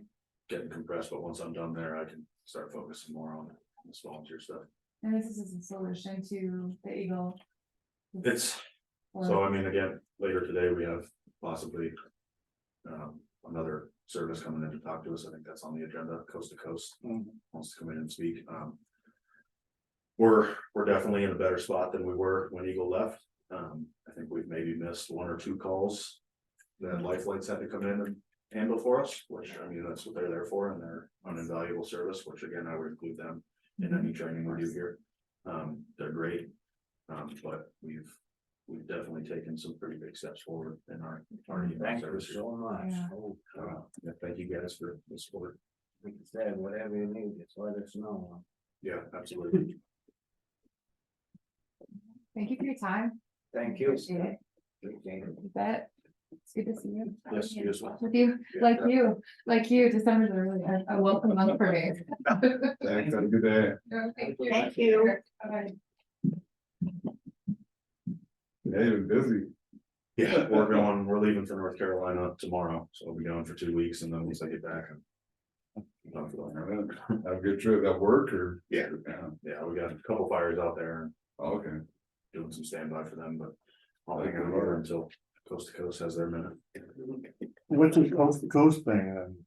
So they're another private ambulance service, like they've actually a lot more than that, they do.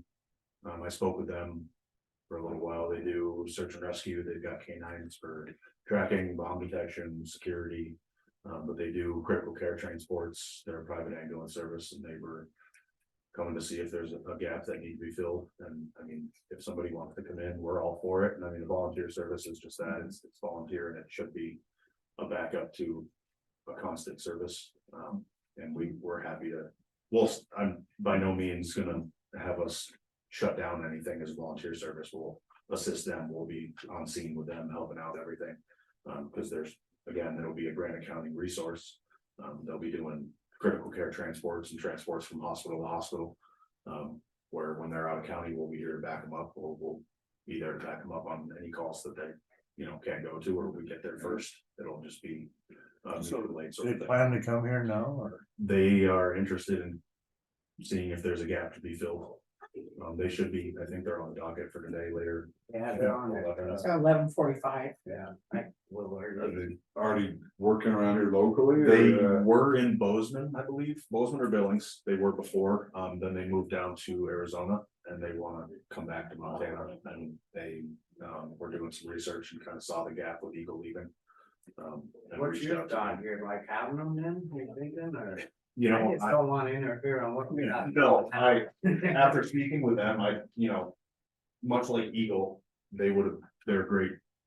They were great for what they were, but we can't discredit a volunteer service because they're gonna be a countywide service. So we still need a local ambulance to cover that gap when they're gone, or if they're on a call in Drummond, there's still. A call here in Peaburg, we can't just fully rely on them, that's where volunteer service should be.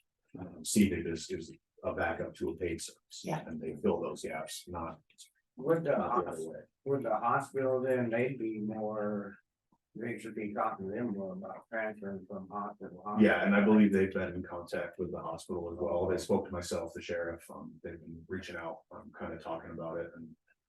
I encourage them to come talk to the commissioners meeting, because I mean, it's nothing that I wouldn't shake a fist at coming in. Obviously, I would consider possibly, having some sort of contract with them. So that way we're not left hanging again. Yeah. With that, but they seem like good people. They've got a lot of resources they could throw towards other things, as far as our search and rescue goes, they've got dogs, and just. They do a lot of critical care transports, which is something in a small community that's really a valuable service. And that's kind of where, much like Eagle with transport, that's kind of where they make their money on private transports from hospital to hospital. And when I say critical care transport, that's something like next life support where somebody is in dire need of. Who's doing transport now? So currently, I still haven't really taken on any hospital transports because I'm not comfortable removing our ambulance from Phillipsburg for up to 3 hours. I've only got, limited staff. But the way the protocols are, as far as insurance coverage goes, they have to exhaust local resources before they reach out to others.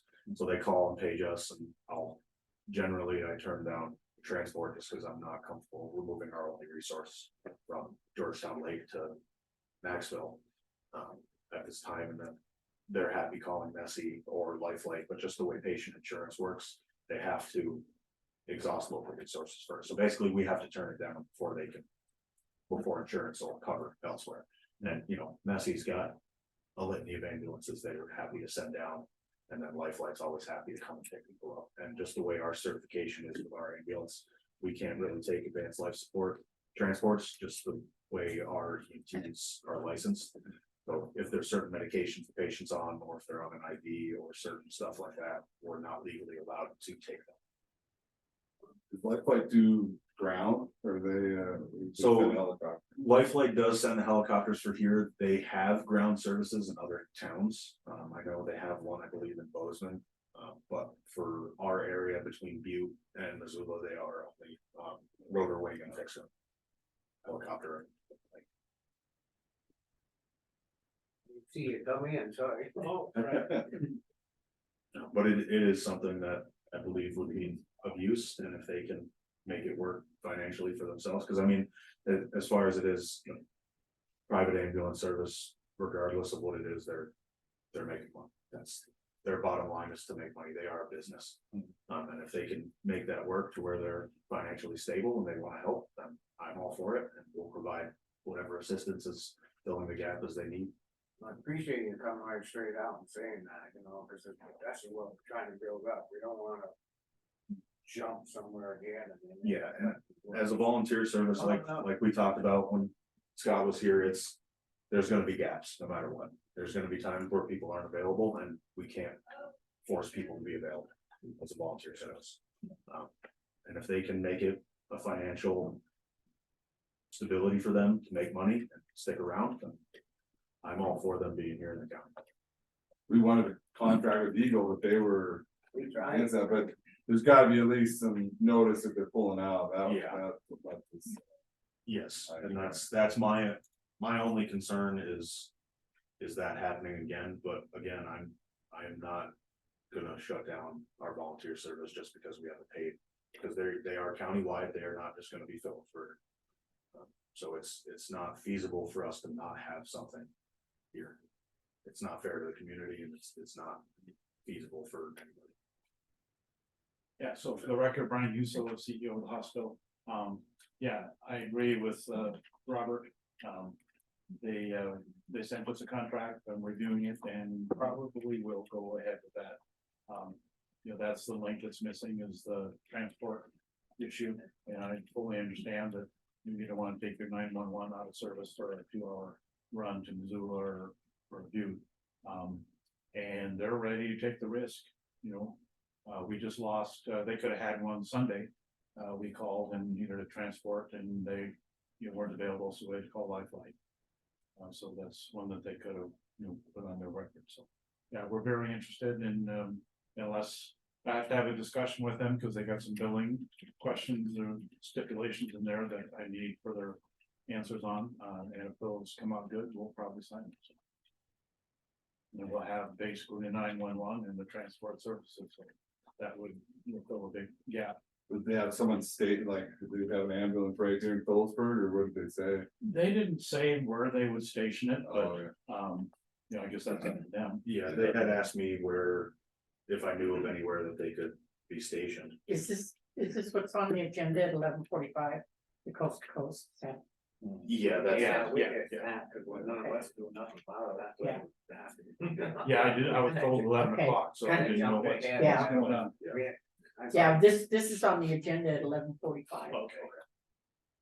Sorry about that, we just kind of want to find out what was left before everybody come in. I sure appreciate what you do, man, thanks. Yeah, no, I Yeah, appreciate and- that support. I probably won't be able to stay till 11:45, but just so that you know that we're very interested in it and we'll give them a call and work the details out. So On your contract with them that you're looking at, what did they, how long did they say, or what did they put anything like that in? as far as terms, Yeah, I think it's at least a 2-year contract, you know, with the typical termination clauses for COG. But, you know, they're the ones taking the risk. Yeah. No money up front for us on it, so, Yeah, that's great. yeah. Yeah. Did you use them, you pay, basically? Yeah. It'd be exclusive, or would it? Yes, Yeah, yeah. exclusive. thanks for coming in. Yeah. Yeah, I was told 11 o'clock, so that's why I'm here now, so. Thanks for Alright. coming. Okay, Yeah. Thanks. Have a good day. Thank you.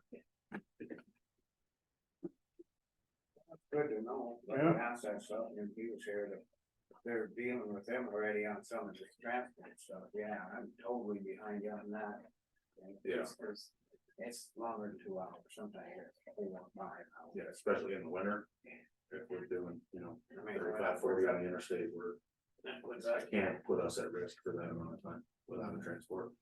If they're coming to the county and say we do an exclusive agreement, but with Phillipsburg ambulance as a backup, you're good, you're absolutely with that. Yeah, no, I would prefer the volunteer service be the backup to a paid service, so I'm not burning out our people. And personally, I'll still respond to whatever. I mean, there's gonna be times where 2 people on an ambulance sometimes can't lift a person. So I mean, if there's need for that, or I mean, just 2 people running a cardiac arrest call is stretching the abilities of 2 people. You need hands, so I mean, we'll back them up on any call that they have and that we get to. Yeah, we talked about, you know, have a paid service, having the The county ones be like QRU or, yeah. something Still with like that, transport yeah. capabilities, if they're Yeah. not in town, we're happy to be there. I don't want us to be like Georgetown where we can't take a Yeah, patient. okay, We're still gonna help them. I mean, if there's, I wouldn't say mass casualty, but if there's a car accident and there's 3 patients, you need more than 1 ambulance. So there's, This is just transport, what they'll do, correct? so the way I spoke to them, they are all EMS, so they'll do all sorts of respond to calls, as first responder.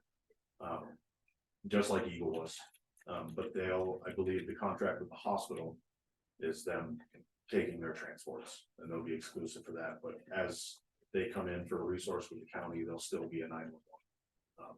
Emergency Okay. resource. From what I understand with them. And we're happy to still provide that service in the county or within Phillipsburg, wherever we're needed. We won't by any means shrug off a call when it comes to it. Just because we know we have a private ambulance, that's not gonna happen. We just don't wanna go to the nitpicking of who's getting called first. No, and Yeah. I've spoke with them and that doesn't seem to be an issue with them at all. As a volunteer county resource, we don't make our money Yeah. by doing that. Yes. It's not gonna make or break our ambulance by not taking a call. If they wanna get there first, we'll show up and help them out, and they wanna take the patient, then we'll take the next one while they're out of town. That's. Yeah, that's not gonna be a fighting issue of who got there first and who get the patient. And that's the way it should be. Yeah, absolutely. We're gonna be a partner, we'll be a team. It's not gonna be, we want the bill for this one. I'm Yeah. By no means gonna fight over that. Good way to put it.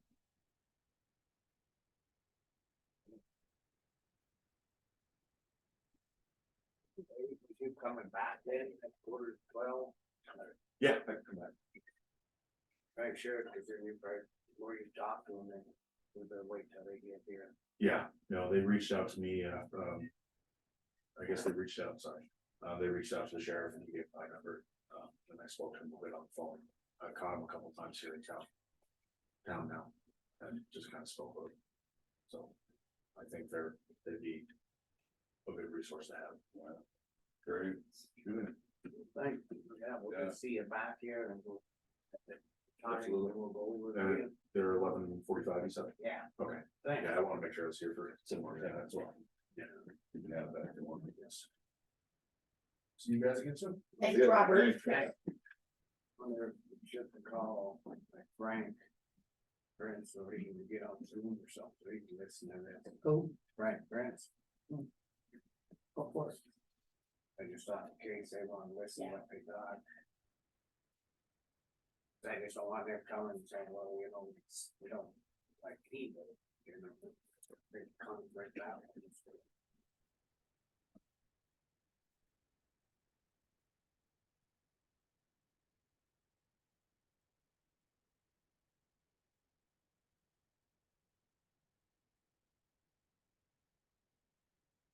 Brandon, your emails, B Gallagher, Yes, all right, yes, I'll send it. Susie typed that, she did, so I'll send it to her, so then we can. okay, I might be able to change it. okay.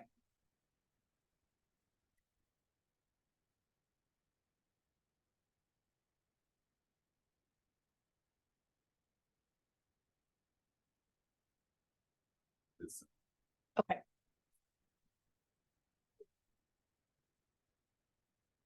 good, coast to coast, sounds like, We could end up with the best EMS in the state, that's what I was hoping for. Where are they coming from? I mean, do they have, so you said they were originally they are in Bozeman, but then they went to Arizona, but they must have ties here, one thing, he's, Robert was saying he was seeing them in town here, so. But they're probably talking with the hospital and stuff too, but, yeah. Yeah, there must be some ties to West Montana.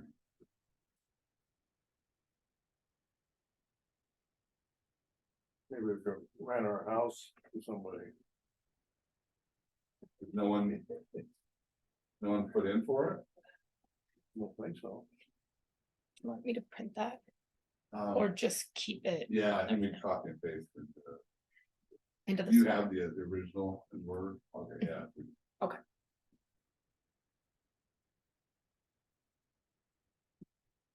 The 11 o'clock joined on Zoom too, just recently, so he's ready whenever you guys are ready. Oh, okay, because he's already made the decision with Great West Engineering. And did he sign it? Did he give it to you? Is it signed? We No, didn't vote on no, it. I don't have it. Oh, needs to be voted on. Yeah, we gotta vote. Huh? We didn't vote on We it. haven't done it yet? Oh.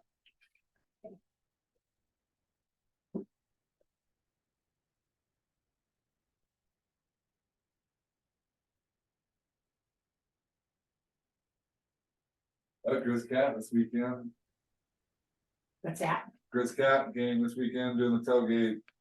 Party noon on Friday. So we were having our exit meeting with the auditor on Friday. You were informed, I'm sure. That's at 10 or Was that 10? Yeah. Well, it'll be done by 12 or. Yeah, well, yeah, and so they did mention the fact that we've got the little luncheon thing, Okay, so I have to get with Carol to see what I can bring, yeah, things stuck here for the exit meeting. Go Cats, go Grits. oh, or think of grid. Go try, or whatever. Commissioners, this is Jeremiah. I'm going to jump in. Go Cats. Oh. You going to the game? I'm not going to the game. We're heading out of town, and I'm going to school at MSU. I'm a big Cat fan, so I don't know that I could handle watching the game over in Missoula. Well, and losing too, it'd be a double whammy. Oh, yeah, it may be. No, it's gonna be a good one. It's going to be a great game. Both teams are playing really well, and it always is a good game anyways, but this one, there's a lot on the line with this game. Yeah, it'll be fun. Packed house. Yeah, he's never heard a thing about it. Jeremiah's on.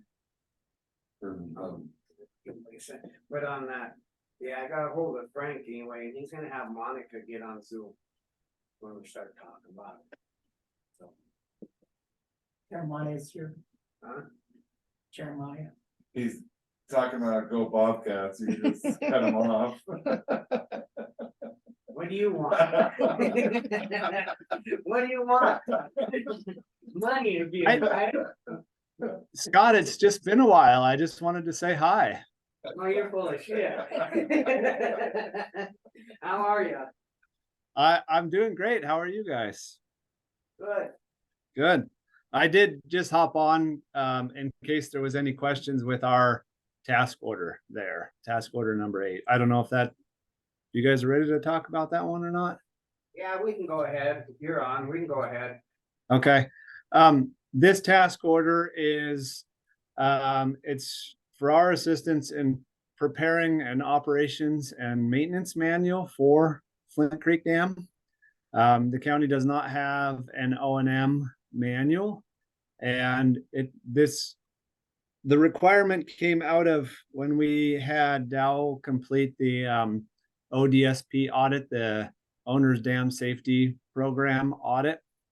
And it was one of their recommendations that you complete an O&M manual, and largely because as you have turnover in commissioners, turnover in dam tender position, they have an operations and maintenance manual that they can rely on how to operate the dam, how the gates are operated, how flow conditions are operated, all that stuff. So essentially that's what we're going to put together, is just grabbing all the information that's out there already and putting it into that manual.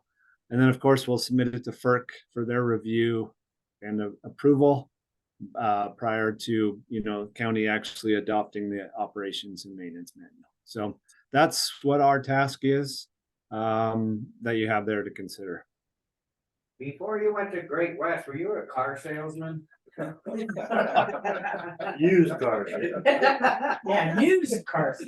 Uh, yes, very cheap used car sales. Well, I'd entertain a motion on the task order number 8. Yeah, I'll make that motion to approve task order number 8. I will second it. Public comment? Seeing none, all in favor? Aye. Aye. Thank you. Yep, thanks. I'm gonna go back to slinging some used cars now.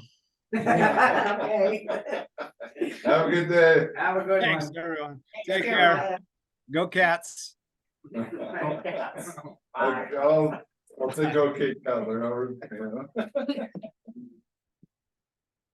We got enough money in there? Hmm? Do we have enough money in there? No, we have to transfer after. Let's look here. I thought we had like 40 in there. Airport, we're not airport, Maybe we have a little. Flint Creek project. See, nothing come in from the hydro on, usually we always got a claim or a payment thing from them. I haven't seen that for a while. Remember, we always would show Yeah. how much we get paid? Yeah, you used to always get I that. haven't seen that. It- Probably just need, you want an agenda item on it, or just want to? I don't think we need to do it, we just need to know, Just, you know, see if maybe it came, we didn't see it come through with the, I would be here. Sarah. They just put it in the. I think Sarah has. I'm just trying to find what's the number. Oh, great.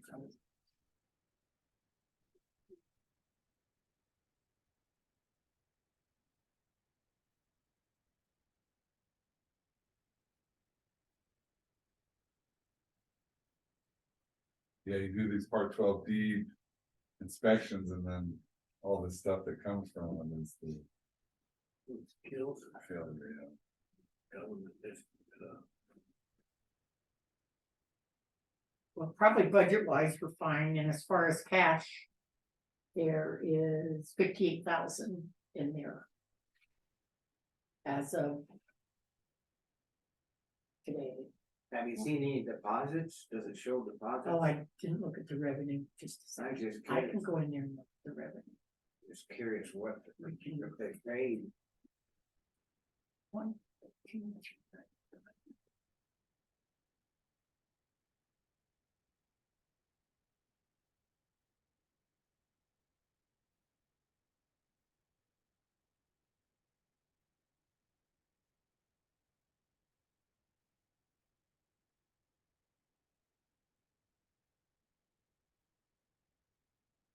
I can find that little arrow here.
That Drummond one's been going too. That Drummond ambulance, I think they missed a few, but brings home cows, you know, they're shorthanded, but they've been doing good. He was, when I told him about this, he was kind of like, what's going on, you know? He's thinking, Well, he probably doesn't transport either, do they? you know, they'd have to drive all the way up here, they Yeah. tell you, they lose Yeah. 5 hours, 6 hours a day, you know, you can't blame them. Yeah, but it sounds like they wanna do more than just transport. No, he was just, Lance was just asking about drumming. Yeah. I like that where Robert said, you know, no, we wanna stay here. Yeah. Be back up. Yeah. Yeah, they wanna take the transport, it's fine, their guys are all happy. They can help each other work together, that's the biggest thing.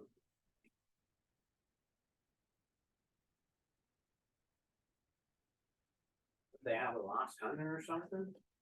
Search and rescue, is that what it was? Yeah, where at? That I don't know, actually.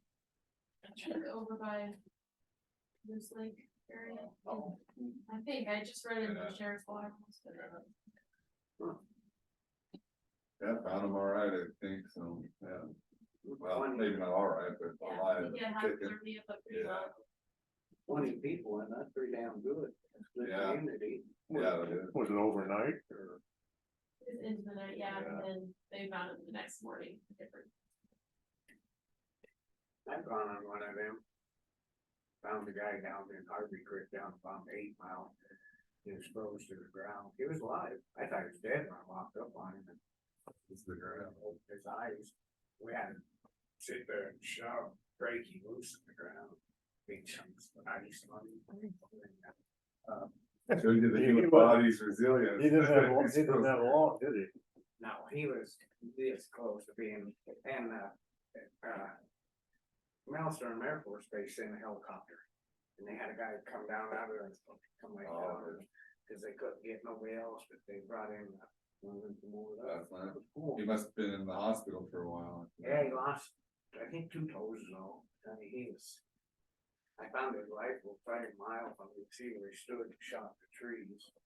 And then we kept finding clothes, his gloves, his hat. So, And you they had, start thinking you're hot when you have hypothermia.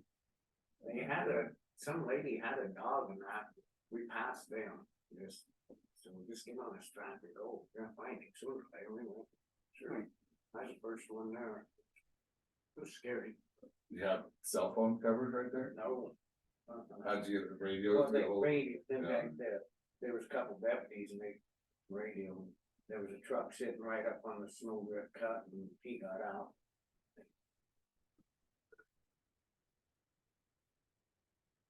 They were right off the backside of snowdrift and the corridor gate there, looked down and started heading toward the 8 Mile, I don't know where it's heading, but he's, wow.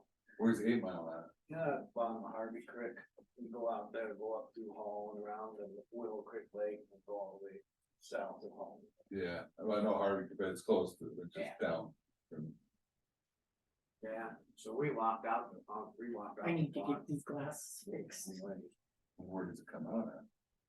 So you wanted to know about the electric sales from Flint Creek Project? Okay, through October, we've collected 39,591. Thank you.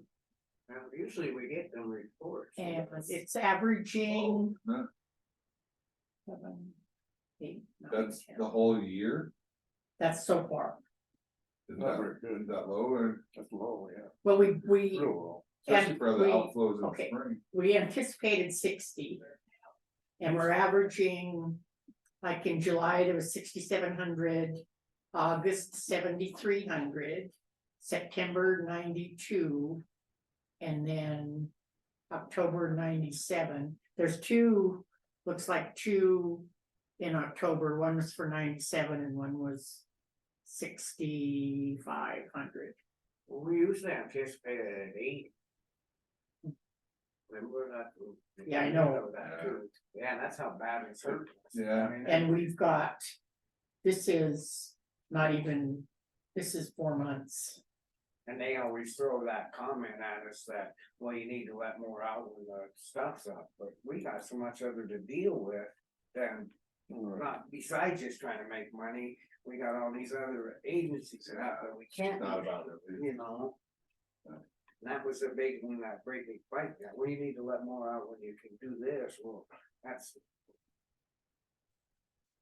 Man, that's terrible.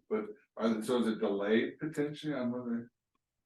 But I guess you could be looking at 60,000 for the year. It just seems like this year should have been We're higher. at 10%, now, so we're done. And then we won't even get 60. I don't think. What's that? Another 14 on the. 39, 49. Would it go up to 2030 or 2033 goes up? I won't be here. Blanchville. So looking at, Remember when you're here in 2050 to have the county just run it, get a loan and. looking at, we are, I'll be under the dirt. the percentage, we only budgeted for 60. And we're at 40 now, and we have 6 more months, 6 more months. Oh, it's on budget wise, Good. yeah. Oh, it's on the This- fiscal. Fiscal year. Oh, okay, we will make it. Yeah, is the 39 from the calendar or the fiscal? This is fiscal, All right, that's okay. Yeah. That's right. We're doing. Well, Thanks, I thought you were talking about since January. huh? thanks for looking that up. You're welcome. Anytime. So that, yeah, since. Oh, since you were July, thinking- that's. Yeah, we're thinking. It's only 4 months into the fiscal year. Then we've got 40,000, so it would Yeah. probably, I would say, if it's averaging this amount, you're gonna pull in at least 80. Yeah, It'll be good. You got a lot of stuff coming up. that'll get lots of snow this year then. And you're looking at what have we? What was last winter, did we keep it at 6 for a long time, or did we come up a little bit? Kept it down there and then to get it and. You had to, because I Yeah. think last fall it was, yeah. All right, well, we'll go ahead into the update on the courthouse roof. Are they calling or? Dave Kaufman isn't, but, I'll give you a summary of what some of the stuff he said. And then there's a potential, report coming down the line here, but, some of it, so he did find moisture below the membrane, and he doesn't feel like that. Well, you might go in closed session and talk about Yeah. ACE. In case it ends up in the. Yeah, that'd be litigation. We'll shut it off. For We're going in for litigation.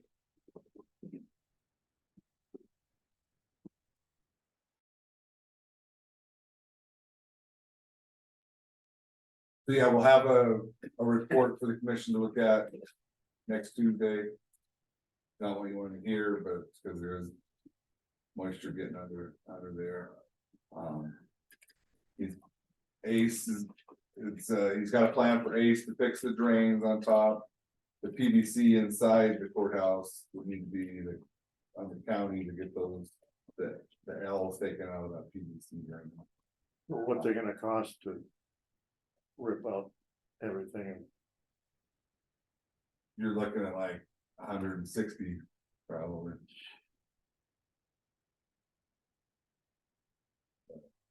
Anything we can do about it. Has to be done. This is the problem with it always being patched. It was gonna come upon us, we Yeah. talked about that Yeah. before, it was gonna come bite us in the butt, 'cause we just kept trying to. It's just like in the judges up there where we had that guy come and paint the walls and all that, and staying there next year, 'cause we never fixed, we just So kept we got- jumping around and trying to do little stuff. We have the money, we have the dollars to do that. Yeah, there's. In the county Yeah. building, yeah. That to be next summer part. Yeah. Having Dave though be Dave Kaufman being your consultant on it, cause Yeah, he's good. get it done right once and for all.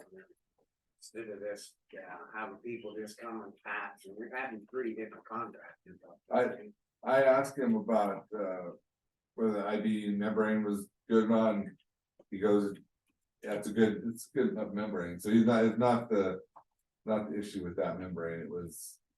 Yeah, get rid of the layers. Does this bring back then to the, what we were talking about, we were talking about having Kessler cap that stuff, should we not do that then? Yeah, well, he has a plan for coming up and doing membrane up the So interior we of don't wanna the, spend no money. yeah, so I would say hold off on the cap because he'll have a plan on the. That should have been done last time too, bringing that membrane up. We wanna make sure that we get paying or put a deposit down on that cap and stuff, did we? I'm not sure if he's, if you have or not. Yes, get on Sarah. I just wanna make sure they don't come in with a bill and, you know, we give him 5,000, I'm just throwing, just say $5,000 for the cap to go get this stuff, and now we're not gonna do it, we don't wanna make. I don't think we did. I think you'll eventually, you'll need a cap on it, but I'd say I think you should hold off till you get all done in Yeah. spring or summer. Where are we at with the elevator? So, this is Scott Cromwell came and he wanted to meet with Billy and I on Friday. The elevator that they had originally wanted, that company can't build it. That was gonna fit, so he does have a good, well, he's gonna talk to that company to see if they would, be willing to modify what they do to get it done. That'd be still try for plan A.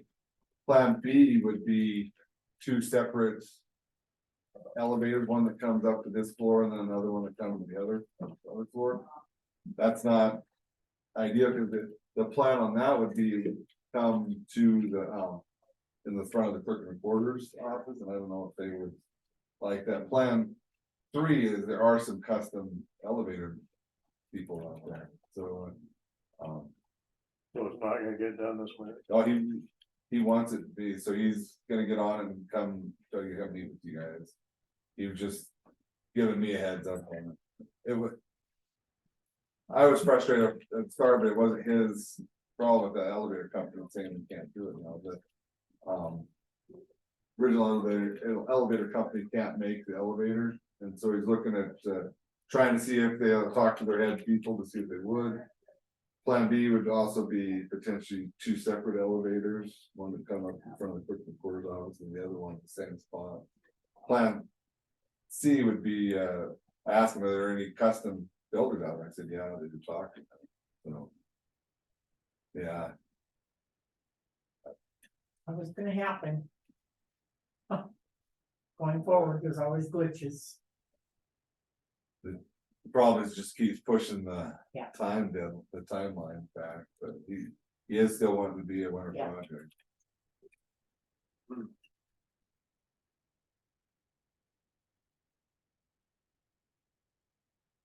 How's it going? Good.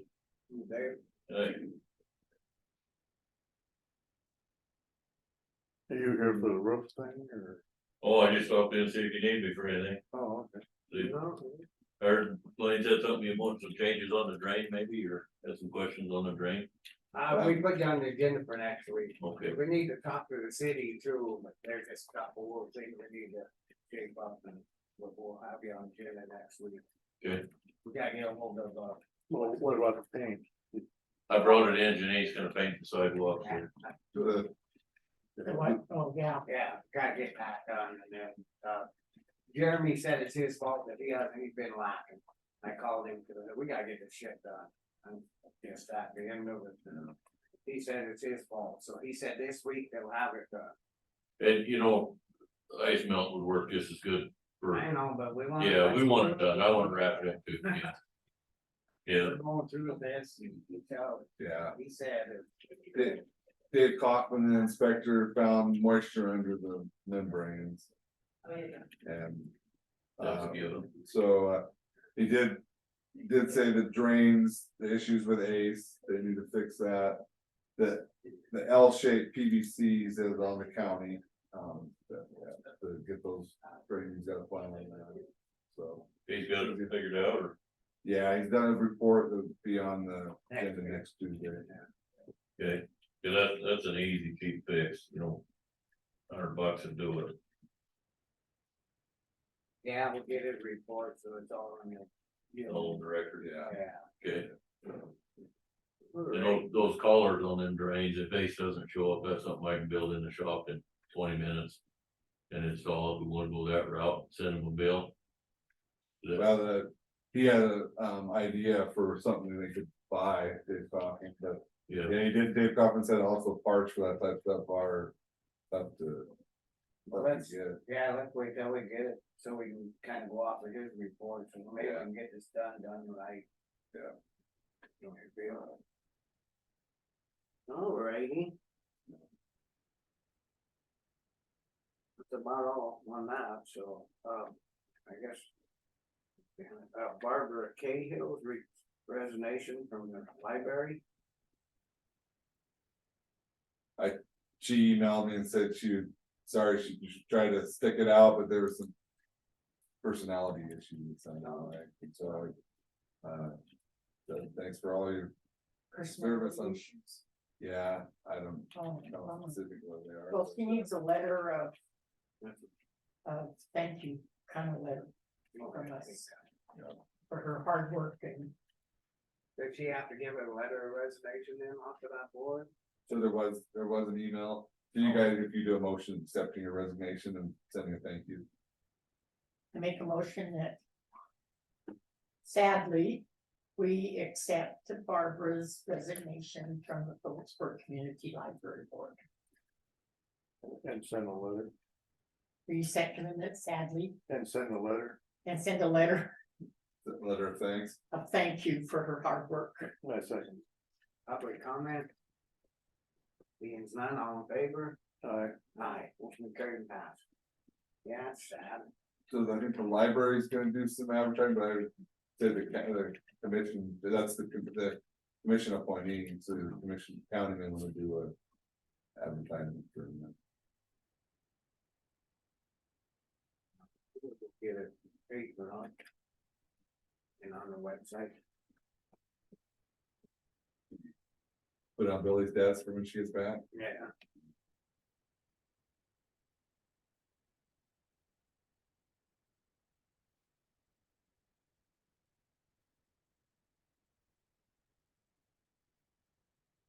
Alrighty, well, I guess we can go into closed session. Have fun, guys. See you later.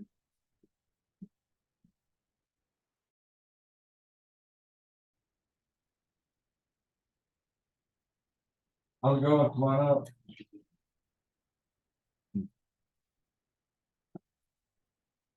I'm quite proud of that.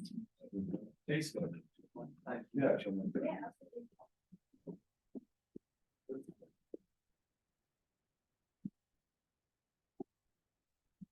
Back again, you just love it up here so much. Not much more.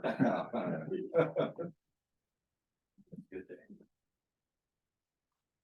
Next 2 weeks will be busy though, That's weird. Yeah. Sometimes it's pretty relaxing. It might not be. Not getting much moisture out there or what? They've been pretty dry back here. Back there.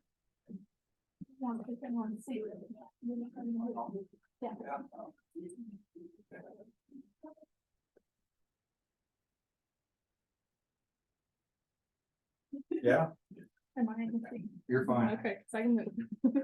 how's it going? Good. How are you guys? Good. Alright, Hi there. we'll go ahead and start with you, and then state your name and Yes. stuff. Monica is, oh yeah, she's on, yes. Can you hear us? Sorry. He's from the drum and I'm on the, oh, perfect. They didn't hear about it, so. They're gonna- Absolutely. You want me to unmute her to see if she'll respond and say that do you want me to unmute it to see if she'll respond to say she can hear us? Yeah, I don't know if that's she right. responded. She can wait till it's She, done for can you sure. hear us, Monica? Yeah. Come on. she can Oh, hear okay. Okay, alright, go ahead. Would you like me to stand or sit? So I'm gonna block the screen. No, you're fine. Okay. Well, I'm Sarah, I'm with Coast Guard Public Safety, so I'm kind of here today to say what our company is, who we are, and to see your needs of the county for EMS. And see if we may be able to help in that sense of things. I first reached out to Sheriff, a couple weeks ago. I came across an article about Eagle leaving, and we do have some experience with these types of situations in the counties. So our company, we kind of encompass all of public safety. We have ambulances, we have a little bit of a fire department, and then we have security with our canines. They actually search for, they have a bunch of different orders they're trained in. They'll also help them search and rescue type cases. So I kind of just reached out to see what the needs are for the ambulances and if it's something that we may be able to help. We also talked to Robert Littlejohn as well to see Phillipsburg area and just the whole county, just what your needs are and see if we may be able to come in and supplement the services that are already here. So not necessarily take over, but supplement what's here so we can either like backfill or just, be able to help. And there's a few different options based on what you need that we can talk about if you are interested in further. But I just wanted to come here in person and, so you can put a face to the name and just see what you need. So you're contracting potentially with the hospital or looking at that on transport? Yeah, so that part, that's where you make money in EMS. So 911 is essentially free most of the time. A lot of times you're losing money at 911 because the reimbursement rates. So the hospital would be all transports out since most things do get transported out of this hospital. So either Missoula or wherever we need to go. So if we were to sign a contract with the hospital, that would just mean that they have to call us first for any ground ambulance transports. Because right now there really isn't a ground service for Phillipsburg for transporting out. So because it's such long distance, obviously, so you would still have your volunteer service to cover the 911 calls. If we, say we were here and we're going on a long distance, you'd be covered. So if we were to contract with a hospital, that gives us the right of refusal, just meaning that they can't just call anybody or, some other company sees we are successful here and tries to take over. So that's where that came from. And I understand that you guys have nothing to do with the hospital and the hospital is a separate entity. But in order for us to be here and not have a paid service, that would need to come from the hospital because that's just where we make our money from. Would you have an ambulance in station right in Phillipsburg or what? Yes, That would be since it's the fine. center of the county and the highest population, yes, but that doesn't mean like if Drummond needs help, we can absolutely come to Drummond or anywhere on 1 or Georgetown or anything like that. We would be able to service the whole county if needed, and that's where the different options come in. So if you wanted the whole entire county to be under one, then we could put 2 to 3 ambulances here, not here, but just the county, and whatever you guys need. That's why I'm here asking, what you guys think would be the best option or, anything at all. Well, Robert Littlejohn said, I don't want to speak for, he said earlier that he'd like to be the supplement versus, and you guys Right. primarily Yeah. in Phillipsburg. Yeah. that- Yeah, I mean, as a volunteer service, that's kind of where you would like to lay, Absolutely. like we were talking Yep. before. If you guys take a transport, we're still here, to cover that, and by no means would I want to vacate our ambulance service, we come to the same calls, a 911 page goes out, we roll to the same calls, and, Absolutely. depending on what we have going on, if you guys take the patient on a transport, we're here to backfill that call, or if we get there and it's a load and go, and we just want to take them before they get there, we have them here to cover up, the next call. Yeah. It just, it'd be a team effort on everybody's part. Yeah, there would be no taking over or anything like that. It'd just be, us, you supplementing us or us supplementing you. And the other thing too is that we do, so say, the volunteer ambulance is on the call first and they have just EMTs. I don't know what your staffing is, but let's just say they have EMTs. Our paramedic would jump on their unit. They were there first, that's their patient. They can, if that's what they want. So it's not like, any money's lost or anything like that. We work alongside together because we care about patient care, And that's where the hospital came in. So we'd still be making our money in transports there. So obviously we have to make money to survive. So that's where that came in as well. So how many people would you have in Phillipsburg? Yeah.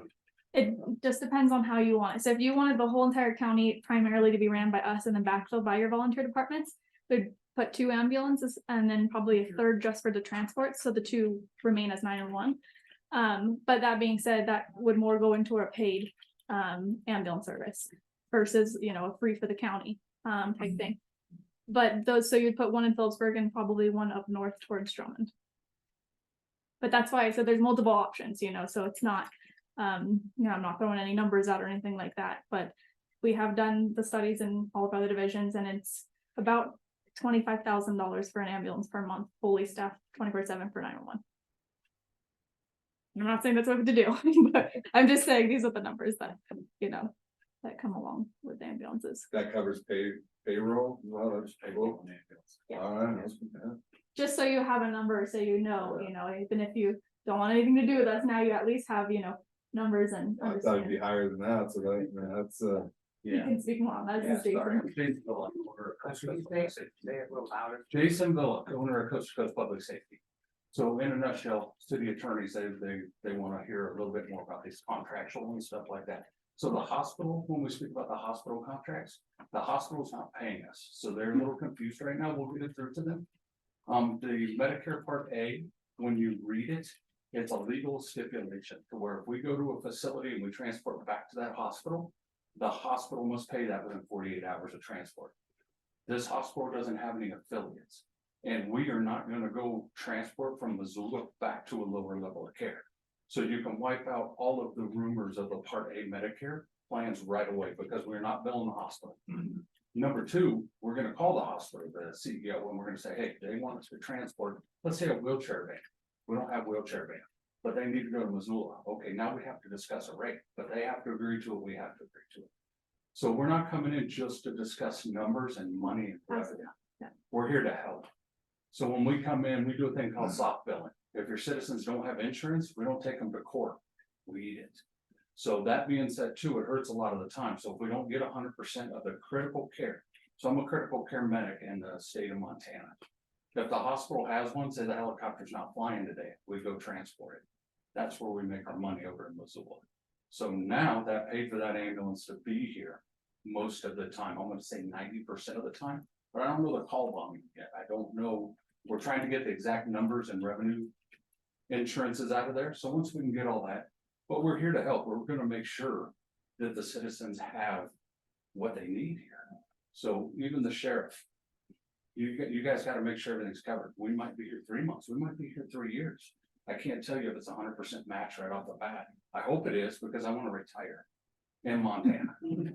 Bozeman wasn't it? Bozeman is too LA. I'm trying to get away from all of that. So when we got here a couple of days ago, I'm like, wow. You know, I don't even know the name of that mountain range over there, but it's beautiful.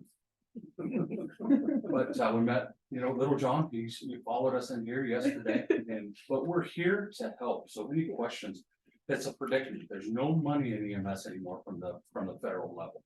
So the whole Obamacare pulled all these numbers away from ambulance services. We just got a person on a recorded line from United Healthcare 2 days ago. They said, you know what, we're not paying you anything, just write it off as a tax write-off. This is from United Healthcare's Medicaid program. So that being said, we can't tell you the numbers. We don't know, but we are an open book. So once a month, we come into these meetings, we have a great spreadsheet. This is how many transports we had. This is the insurances they had. This is what we collected.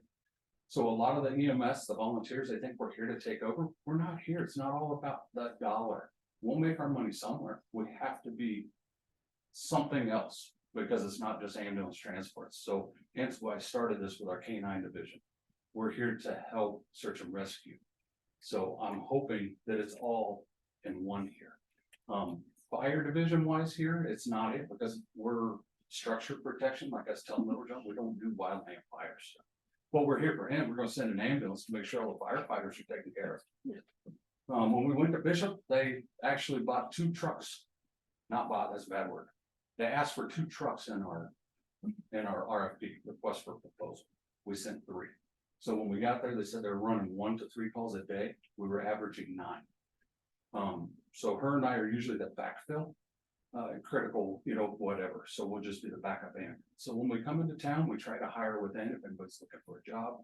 We send the right people to school. Let's send them to school. Let's take from here. We just don't implant everybody from out of the area. So let's take them from here and try to make a good cost of, good wage. So Bishop is it in Arizona? it's in California. Okay. Yes, they had the same predicament there. They gave 90 days, their ambulance pulled out in 90 days. They didn't have an option. So we moved into town. We signed an RFP for 90 days until they could get on their feet. So once they got on their feet, Destin and everybody, the mayor that's there, they were very unhappy because AMR's, they're called GMR. They're the largest ambulance company in the world. They got bought out 2 years ago, $2.2 billion, and they own pretty much everything in the United States, ambulance wise, other than Care and Falk. So they went with them. So that's why it's so important that we signed an agreement with the hospital, because there it wasn't. So they took a ground ambulance and we lost $2,000 of transport, at least 3 a day to their airport. So they did their own transfer. So that's over $6,000 we lost a day. So I was out over $400,000 because we didn't do a contract with the local hospital in the emergency operating area. So I agree with the contract. Eagle did a good job, but we didn't have any notice when they left, so that would, I mean, that would be a Yeah. big improvement. You know, they told us a week and within 24 hours they were gone. Yeah. And I gotta, money is a driving force of the world. So I don't have all the money in the world, but do I have enough to survive the year? Absolutely. Especially if we're just gonna go one truck and it's her and I. With Little John's support, because there's a lot of learning. When it comes to these rural areas, we're called implants. So a lot of the citizens, a lot of the communities, you know, they look at us as we're outsiders, we're implants. Well, once they get to know that we're here for the community, not for the dollar, it goes a lot smoother, but that happens from everybody in this room, you know. We're servicing the people that you guys do. I will never speak out of order, you know, everything I take, I go through the sheriff. So he's probably gonna hate me by the end of this, but we don't do public, you know, speaking. We don't have our own PIOs in there. We use the sheriff's department stuff, and they speak for you guys, so. Yeah, you have a big spread out county. We drove it yesterday up above Drummond. The statistic, Drummond gets out really well, but everybody up here misses a call or two every now and then. That's where we come in. There's no reason why we don't start. You have a cardiac arrest up there on I-90. Start us. That's a long drive. Start us. If they get out and they're transferred, cancel us. Well, it's not that hard to put us back in service. It doesn't cost anything. So now we're in service and we're right back here for the run area. Little John, I think you leave tomorrow. Yeah. For a couple weeks, you know, so now what do we do? Obviously, we're not here yet. So for that week, it stresses me out. I don't live here. We're used to dealing with it. So. Yeah. It stresses me out. Yeah. Stressful. It's not something you should have to deal with, but we understand that as well. You know, there is a number method. If you want 24/7 coverage, but it's something we can discuss down the road as well. If it's something you want now, it's not a problem. But that way the trucks aren't out of service for a long distance transport or something like that. When we do go long distance, I'm gonna shoot this man a text right here and say, hey, sorry, we're gonna be gone for a couple hours. You know, I mean, we're gonna be on constant communication all the time. So he'll know where we're at, you know, and vice versa. But I mean, very simple. Like I said, search and rescue teams, you get that for free. And that's where, you know, we'll train and we'll work together to implement this. You have a lake that's up there, you know, we have swiftwater rescue teams and this type of stuff too, that doesn't cost anything. So it's really, you're not charging for the dogs and swiftwater. that's all yours. Yeah. We have a canine out in the car. She's retired apprehension. We don't use apprehension in the private side anymore because it just gets us in trouble. But we can do jail sweeps, you know, fentanyl, cocaine, explosive firearms. We don't have a cell phone dog here, but if it's something we want down the road, we'll train one of these cell phones. But there's no coverage. So if one of his deputies needs us, I know Montana law is a little different. We bring cars back. We subpoena the car and we bring it back and search on property, right? You don't do it on the side of it. We can. Oh, okay. We can look at search warrants and do them then, Okay. potentially. Yeah. Most of the time we see them and bring them back. Okay. So yeah, whatever's easy, but that's where we'll work together. But we have that access to, you have a major interstate here. We just did a stint. We're down on the border in Eagle Pass with Iowa Highway Patrol for the last 90 days. I'm sorry, 30 days. But that's all they were doing, human trafficking and, you know, narcotics. So they sent 2 airplanes and 42 troopers, 42. But, yeah, I think the commissioners need to know about this is that our volunteers have been really good since Eagle pulled out for starters. They're hitting it and they're doing really good work out there, Drummond and Peabody. Everybody stepped up in the volunteer world, but if we send out a page for a transport, we just hear crickets.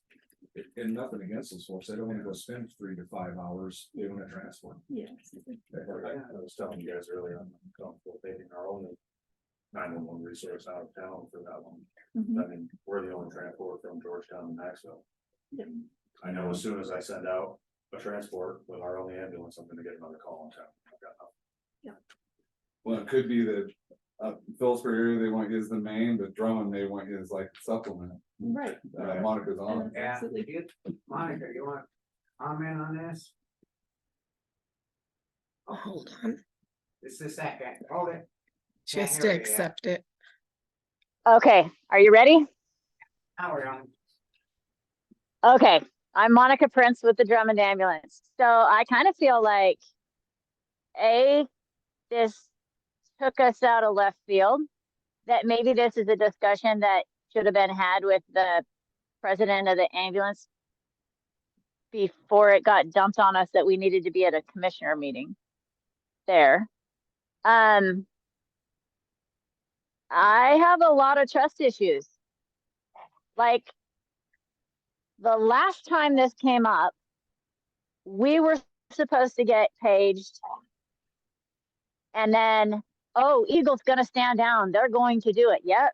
And you guys bought 110% into that. And then that's not what happened. And when we came back to you and we said, hey, this isn't happening, we basically got told that we could stand down and that's the way that it was going to go. We also had a major accident happen on the interstate out here. Drummond wasn't even paged. And I said, we were sitting there waiting for a page. And I was informed that dispatch just got tired of paging us, which is kind of funny because they didn't want to waste the time. And I don't know anything about their life. So there is that. I have a lot of trust issues with any discussions that's going on with the Drummond Volunteer Ambulance Service. And I just keep thinking, this happens enough times and you're going to ruin the entire system we have set up down here. So I really feel like we need to have a lot more discussion about this. We need to talk to our entire volunteer group.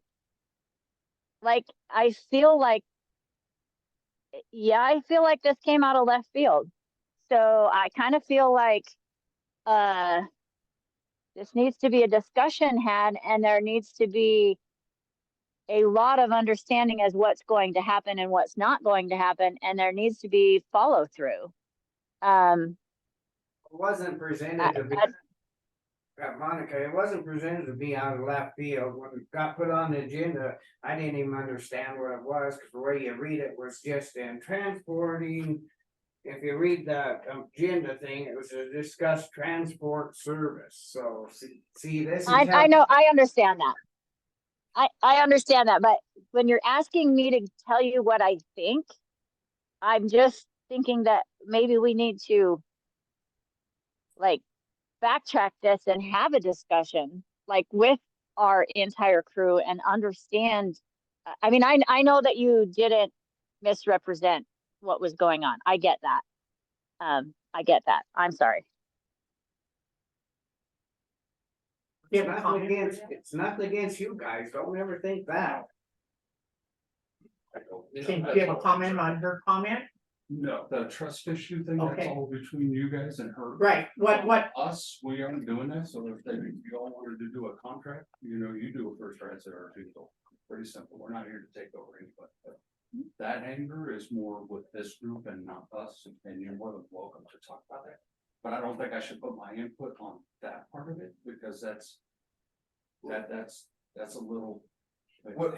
So. One thing, Monica, I think they're just saying initial, they're wanting to get your thoughts, so I think taking it back to the Drummond ambulance would be, what they'd wanna have you do, because they're, if they could be supplement, they're willing to do that. And maybe a different scenario up in Phillipsburg area, so just seeing what you guys want would be the first step. Well, but that's what I'm trying to say is that I don't even know what to tell you what we want because we don't make those decisions. I can't make that decision for all of us is what I'm saying. Like it would be worthy of having a discussion, but we as a Drummond Volunteer Ambulance are a group and we don't make decisions personally. Does that make sense? Like I can't tell you, I think this is what we should do because it needs to be discussed with all of our EMTs. You know that, I just Yeah. wanted you to be on so you heard what was going on, cause otherwise Yep. you hear thinking in your car, what the hell's going on? This is why I called Frank, cause I didn't really understand it, I want everybody to understand, we're not making nothing today or doing nothing. It's just bringing it to our attention and seeing where we're going. Yeah, bring Well, it and to, yeah, bring it to your group. The next question is how many transport have went out to not answer? How many have they not responded to here and there? Well, it would be So- Phillipsburg. Drummond's been doing really well on their volunteer calls and stuff like that, but the only time I guess we paged Drummond is if Phillipsburg didn't respond, sometimes we'd send a page. There's not the volunteers, and I can't speak for all the volunteers, but it's been my experience that they don't want to do transports, they take too long.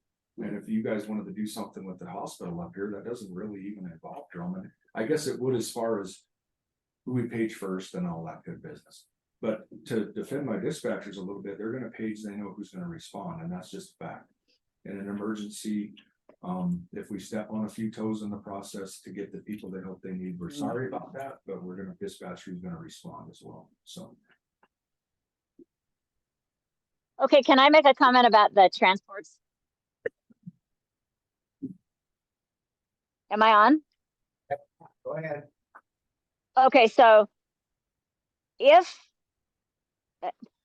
you have to understand how the licenses of the EMTs, AEMTs, paramedics, etc. work. If it's a transport and they want us to transport someone that they have an IV with medications on,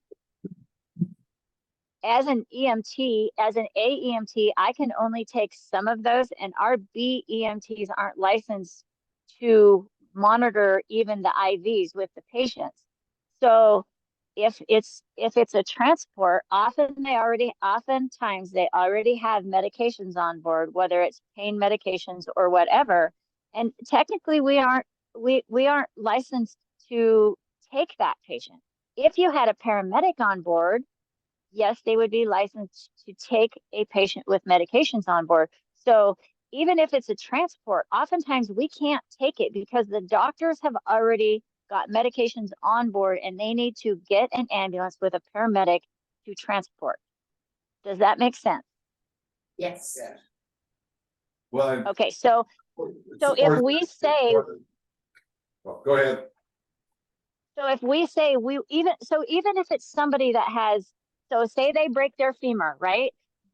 The doctors in Phillipsburg are going to give them pain medication to make it to the hospital with the least amount of trauma, mental trauma, pain trauma to your patient. So our EMTBs can't take them because they can't take. So there's no point in us saying, yep, we'll take it and get there and then be like, we can't take this patient. And then it gets to the point where you can say, well, you can send a nurse with us. Like you could send your nurse with us and then they can monitor the patient and we're just the transport unit. But unless that's an understanding ahead of time, there's no point in us even showing up. I mean, there's no point in me leaving the field, going to get the ambulance and driving to Peaburg to find out that I can't take the patient anyway. Well, I think we So agree I guess with, that's, I think that supports the notion of them coast to coast going to the hospital and contracting with them direct, which they're looking to do that. May I make a comment? Monica, we discussed with Robert a little bit on the transport and understanding of the transport services. And Phillipsburg ambulance feels the same as you. And so what Coast to Coast mainly is telling us is that they are a transport service, so this would be great for Granite County, because as volunteer ambulances, you don't really, I mean, what you're saying too, and what Robert said is you don't, you don't really want to do the transport services because of where you're at in your licenses, correct? So it literally doesn't have anything to do with our want or not wanting to do it. It totally has to do with our protection of our license. We just can't. So I agree that if you could find somebody to transport for the hospital, that would be fabulous. I mean, honestly, that would be fabulous. I just can't visualize there being enough money in it in the long haul for them to be here, but I'm not in their finance books, so I don't know that either. That's not a concern of mine. But yes, if you could find somebody to transport for the hospital, that would be fabulous. They wouldn't have to call Messi and wait an hour for them, or an hour and a half for them to get there, or whoever. Yeah, I think that would be fabulous. I just can't visualize it working, but that's my opinion only. And once again, I'm not in their finances. So there you go. Well, at least you can take some of this information back to your meeting and then we can, go from there. And these guys got a contract over with the hospital and they just started looking at it, so it's still all in a big, it's nothing's being made today. Right. Well. And I think honestly, as commissioners and as the county, you have to be progressive, because the county is not going to be stuck in the same place that we are today. Tomorrow's a new day. We might have 100 more people move in. So I think, yeah, you have to look at all possibilities. Yes. I was just gonna say that it's important the commissioners know that when Eagle come in, we were drowning in jail and up to our eyes in water. At least their volunteers have helped us pump some of the water out of the sale. And Monica hit the nail on the head. This place is gonna be changing, unfortunately. And if we get these guys for a year and still have all of our crews, what's the harm if they want to sign a contract with GCMC? Even with, It would be supplement our volunteers and be a big help as far as I'm concerned. And the paging thing, we're just gonna have to work out. Yeah. You know, to try to please all of our volunteers, Drummond and Phillipsburg, and we just have to kind of work that out. Like I said, I have no intention of backing off on any volunteer service. And from what I've heard from these folks, doesn't seem to be any issue with fighting over patients. And I have no interest in being involved in that. You know, if we get a page, we get a page. We're going no matter what. I just want their first, get there first. Patient first for me. I don't care how it happens. As We're long as healing they- right now. Yeah, as long as that patient gets the level of care that they need, that's all I'm concerned. Oh, that's about. Yeah. so Yeah, would thanks, the Art. county commission consider then an agreement with coast to coast on them being the main service and for the Phillipsburg area? Or he's not caring, I don't see why we would. If we work and it seems like they're in a team effort, I am all for it, you know, if I show up and I don't have a driver and I know they're on the way, I can jump in with them. I'm sure they wouldn't care. Or if we show up, they can jump in with us. It's very easy for me to add anybody to our roster and throw their license on our list, you know, pretty much instantaneously. Usually what happens, I just sign up when we volunteer for the departments locally. So it covers us on the volunteer insurance if I get injured at the It sounds like little things, but those are the things. But No, that's I would not. say if you're doing that, then it might as well be their Yeah. ambulance, shouldn't Yeah, it? it can be, and that way he can jump in with me. Yeah. You know. You want to come a little closer for the mic? Sorry, I actually. Okay. Do you guys have we've come up with a similar contract that we proposed at Eagle. Do you guys have a model contract that you have or? We do, Okay. yeah, it's Yeah. kind of simple. If you read over the hospitals, it's. all- I've been- So we haven't seen Haven't it. seen that one, but- Maybe you could get it to us and we could put this on for next week and then we can actually look it over. and- But so everybody does know, we're not here to take over County 911. That's not what we're doing at this table today, and it is at a left field. We read an article to where they left. So us, we help. EMS is about helping you. So we're not here to take over as primary EMS. You know, will it happen in 3, 4, 5 years? Maybe. But for right now, we're here to help the chief right here. We are here to help the sheriff. We're here to help them. You know, it sounds funny, but if they call us or we're second, put us in service. I can call her on my way there. Hey, did you get paid yet? You know, please, you know, we're going to this. We have a monster medic that we bring up as our critical care medic. And it hauls 7 In people. that situation, then why would we have to have a contract with them? For the first rights of refusal. So here's where we got burned. This GMR brought their airplane in to town.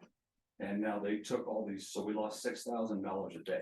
Each airplane ride, minimum of $120,000. I can do the same thing in my ambulance. So hypothetically, Hebert does explode and another service wants to come in, my dispatch has to pay you guys first. Yes. That's reasonable, and then the notice when they're pulling out would be the other important thing I see in that. So your proposed agreement would be then supplemental to start, and then you could negotiate. Yes. And I mean, as far as the page goes, we'll all be on the same page, just like we were with Eagle. Whatever you guys. We're still gonna roll to a call regardless, and I'm not gonna fight over who gets to take the patient to the hospital. That is not gonna make or break Phillipsburg ambulance's budget.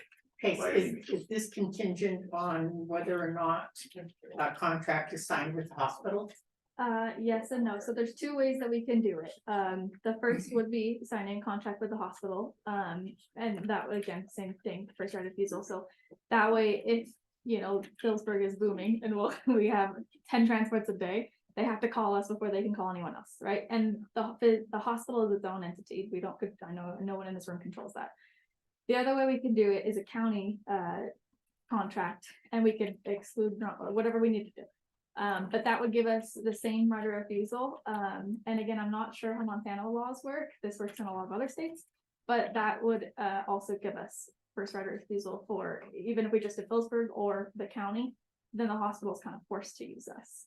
But this all depends on how the hospital kind of responds to us, if that makes sense. So the CEO was in here earlier and said they're very interested, so. Okay, good.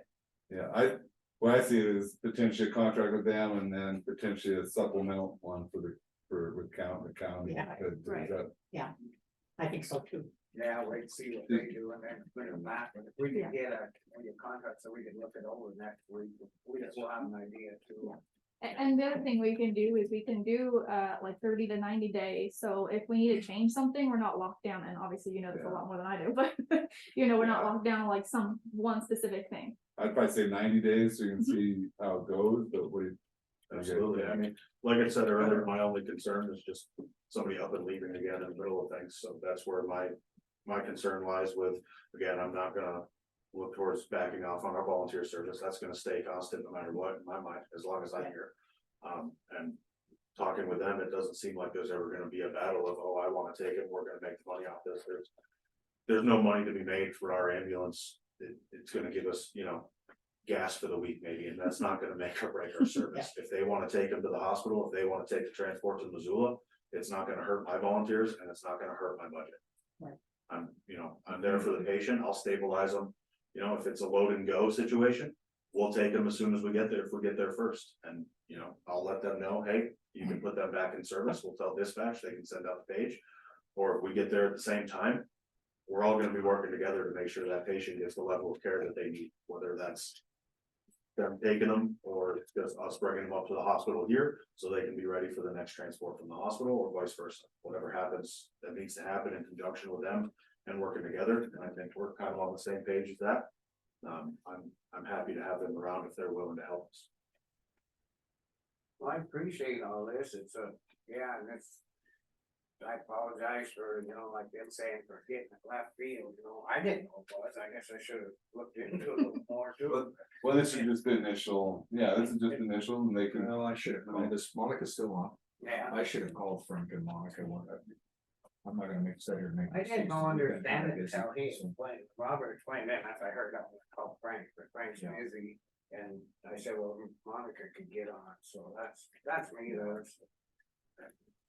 Anyway, I'm this, we'll just. Will you need a garage or anything to? Yes. Yeah. So that's Yeah. part of the logistics, we'll need a house, something. So, garage. So I mean, I can bring it up to my board with the ambulance, obviously it comes back to you, we have a decent, a really good. Day, right now, we have one ambulance that's in service and one that's. Could get fixed up and that we were hoping to potentially use for transports at some time, but this is coming in and, you know. We're happy to, I can't speak for everybody on our board, but I can't see them having an issue.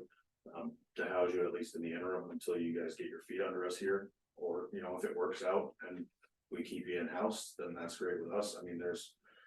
Different places around until you guys can get your feet under, if it's, you know, financially stable enough for you and you guys wanna make your own home base. We can try to facilitate housing you guys until then. We do have, I don't know how full the new warehouse is, I know they're running space. County has the rental in fall. I'm not sure if anyone's. Nobody's. No one's. Yeah, we have. That's temporary, yeah. They do some scanning in the courthouse. But yeah, there's a house right in the hall. Yeah. Actually, there's one for rent right here by the. A street away from the hospital. We're going to see how. Yeah. Well, I guess the main thing is, just to move on is to see how this goes with the hospital and. Yeah. We'll look at the contract next week and then you guys have a better idea. Bonnie could be taken back to the ambulance, and I'm sure when their next meeting is, but, you know, just start getting this out, it's a issue, they were just being, so. I appreciate everybody coming in and other than that, we'll go from I there. gave them my contact and Billy's information or emails and. Thank you very much, appreciate it. Thank you for Thanks. starting us Awesome. today. Thanks, Monica.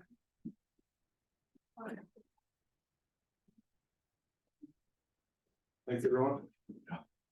Oh, thank you.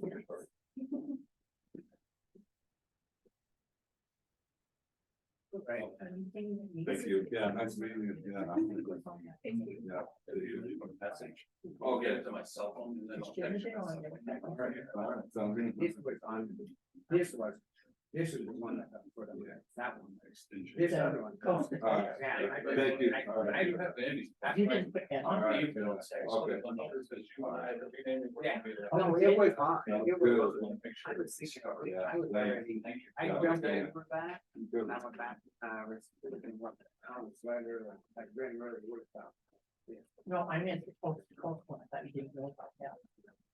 No, I knew about it. Oh, I get told. You didn't know what it was? Yeah, I didn't know what it was, and then I, like I said, I went to. Said worried about that.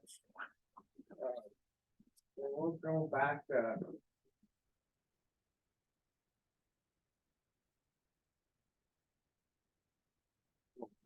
Letter of support.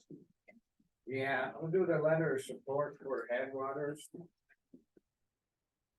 I'd entertain a motion for this. This is something we do every year, this. Okay, I make a motion that we send the letter of support for Headwaters. Certified Regional Development Corporation renewal. I second. Public comment? Any public comment on the ambulance, or not the ambulance, coast to coast public too, I forgot to ask. And, all right, we're back to that, all in favor? All right. Aye. Motion been carried and passed.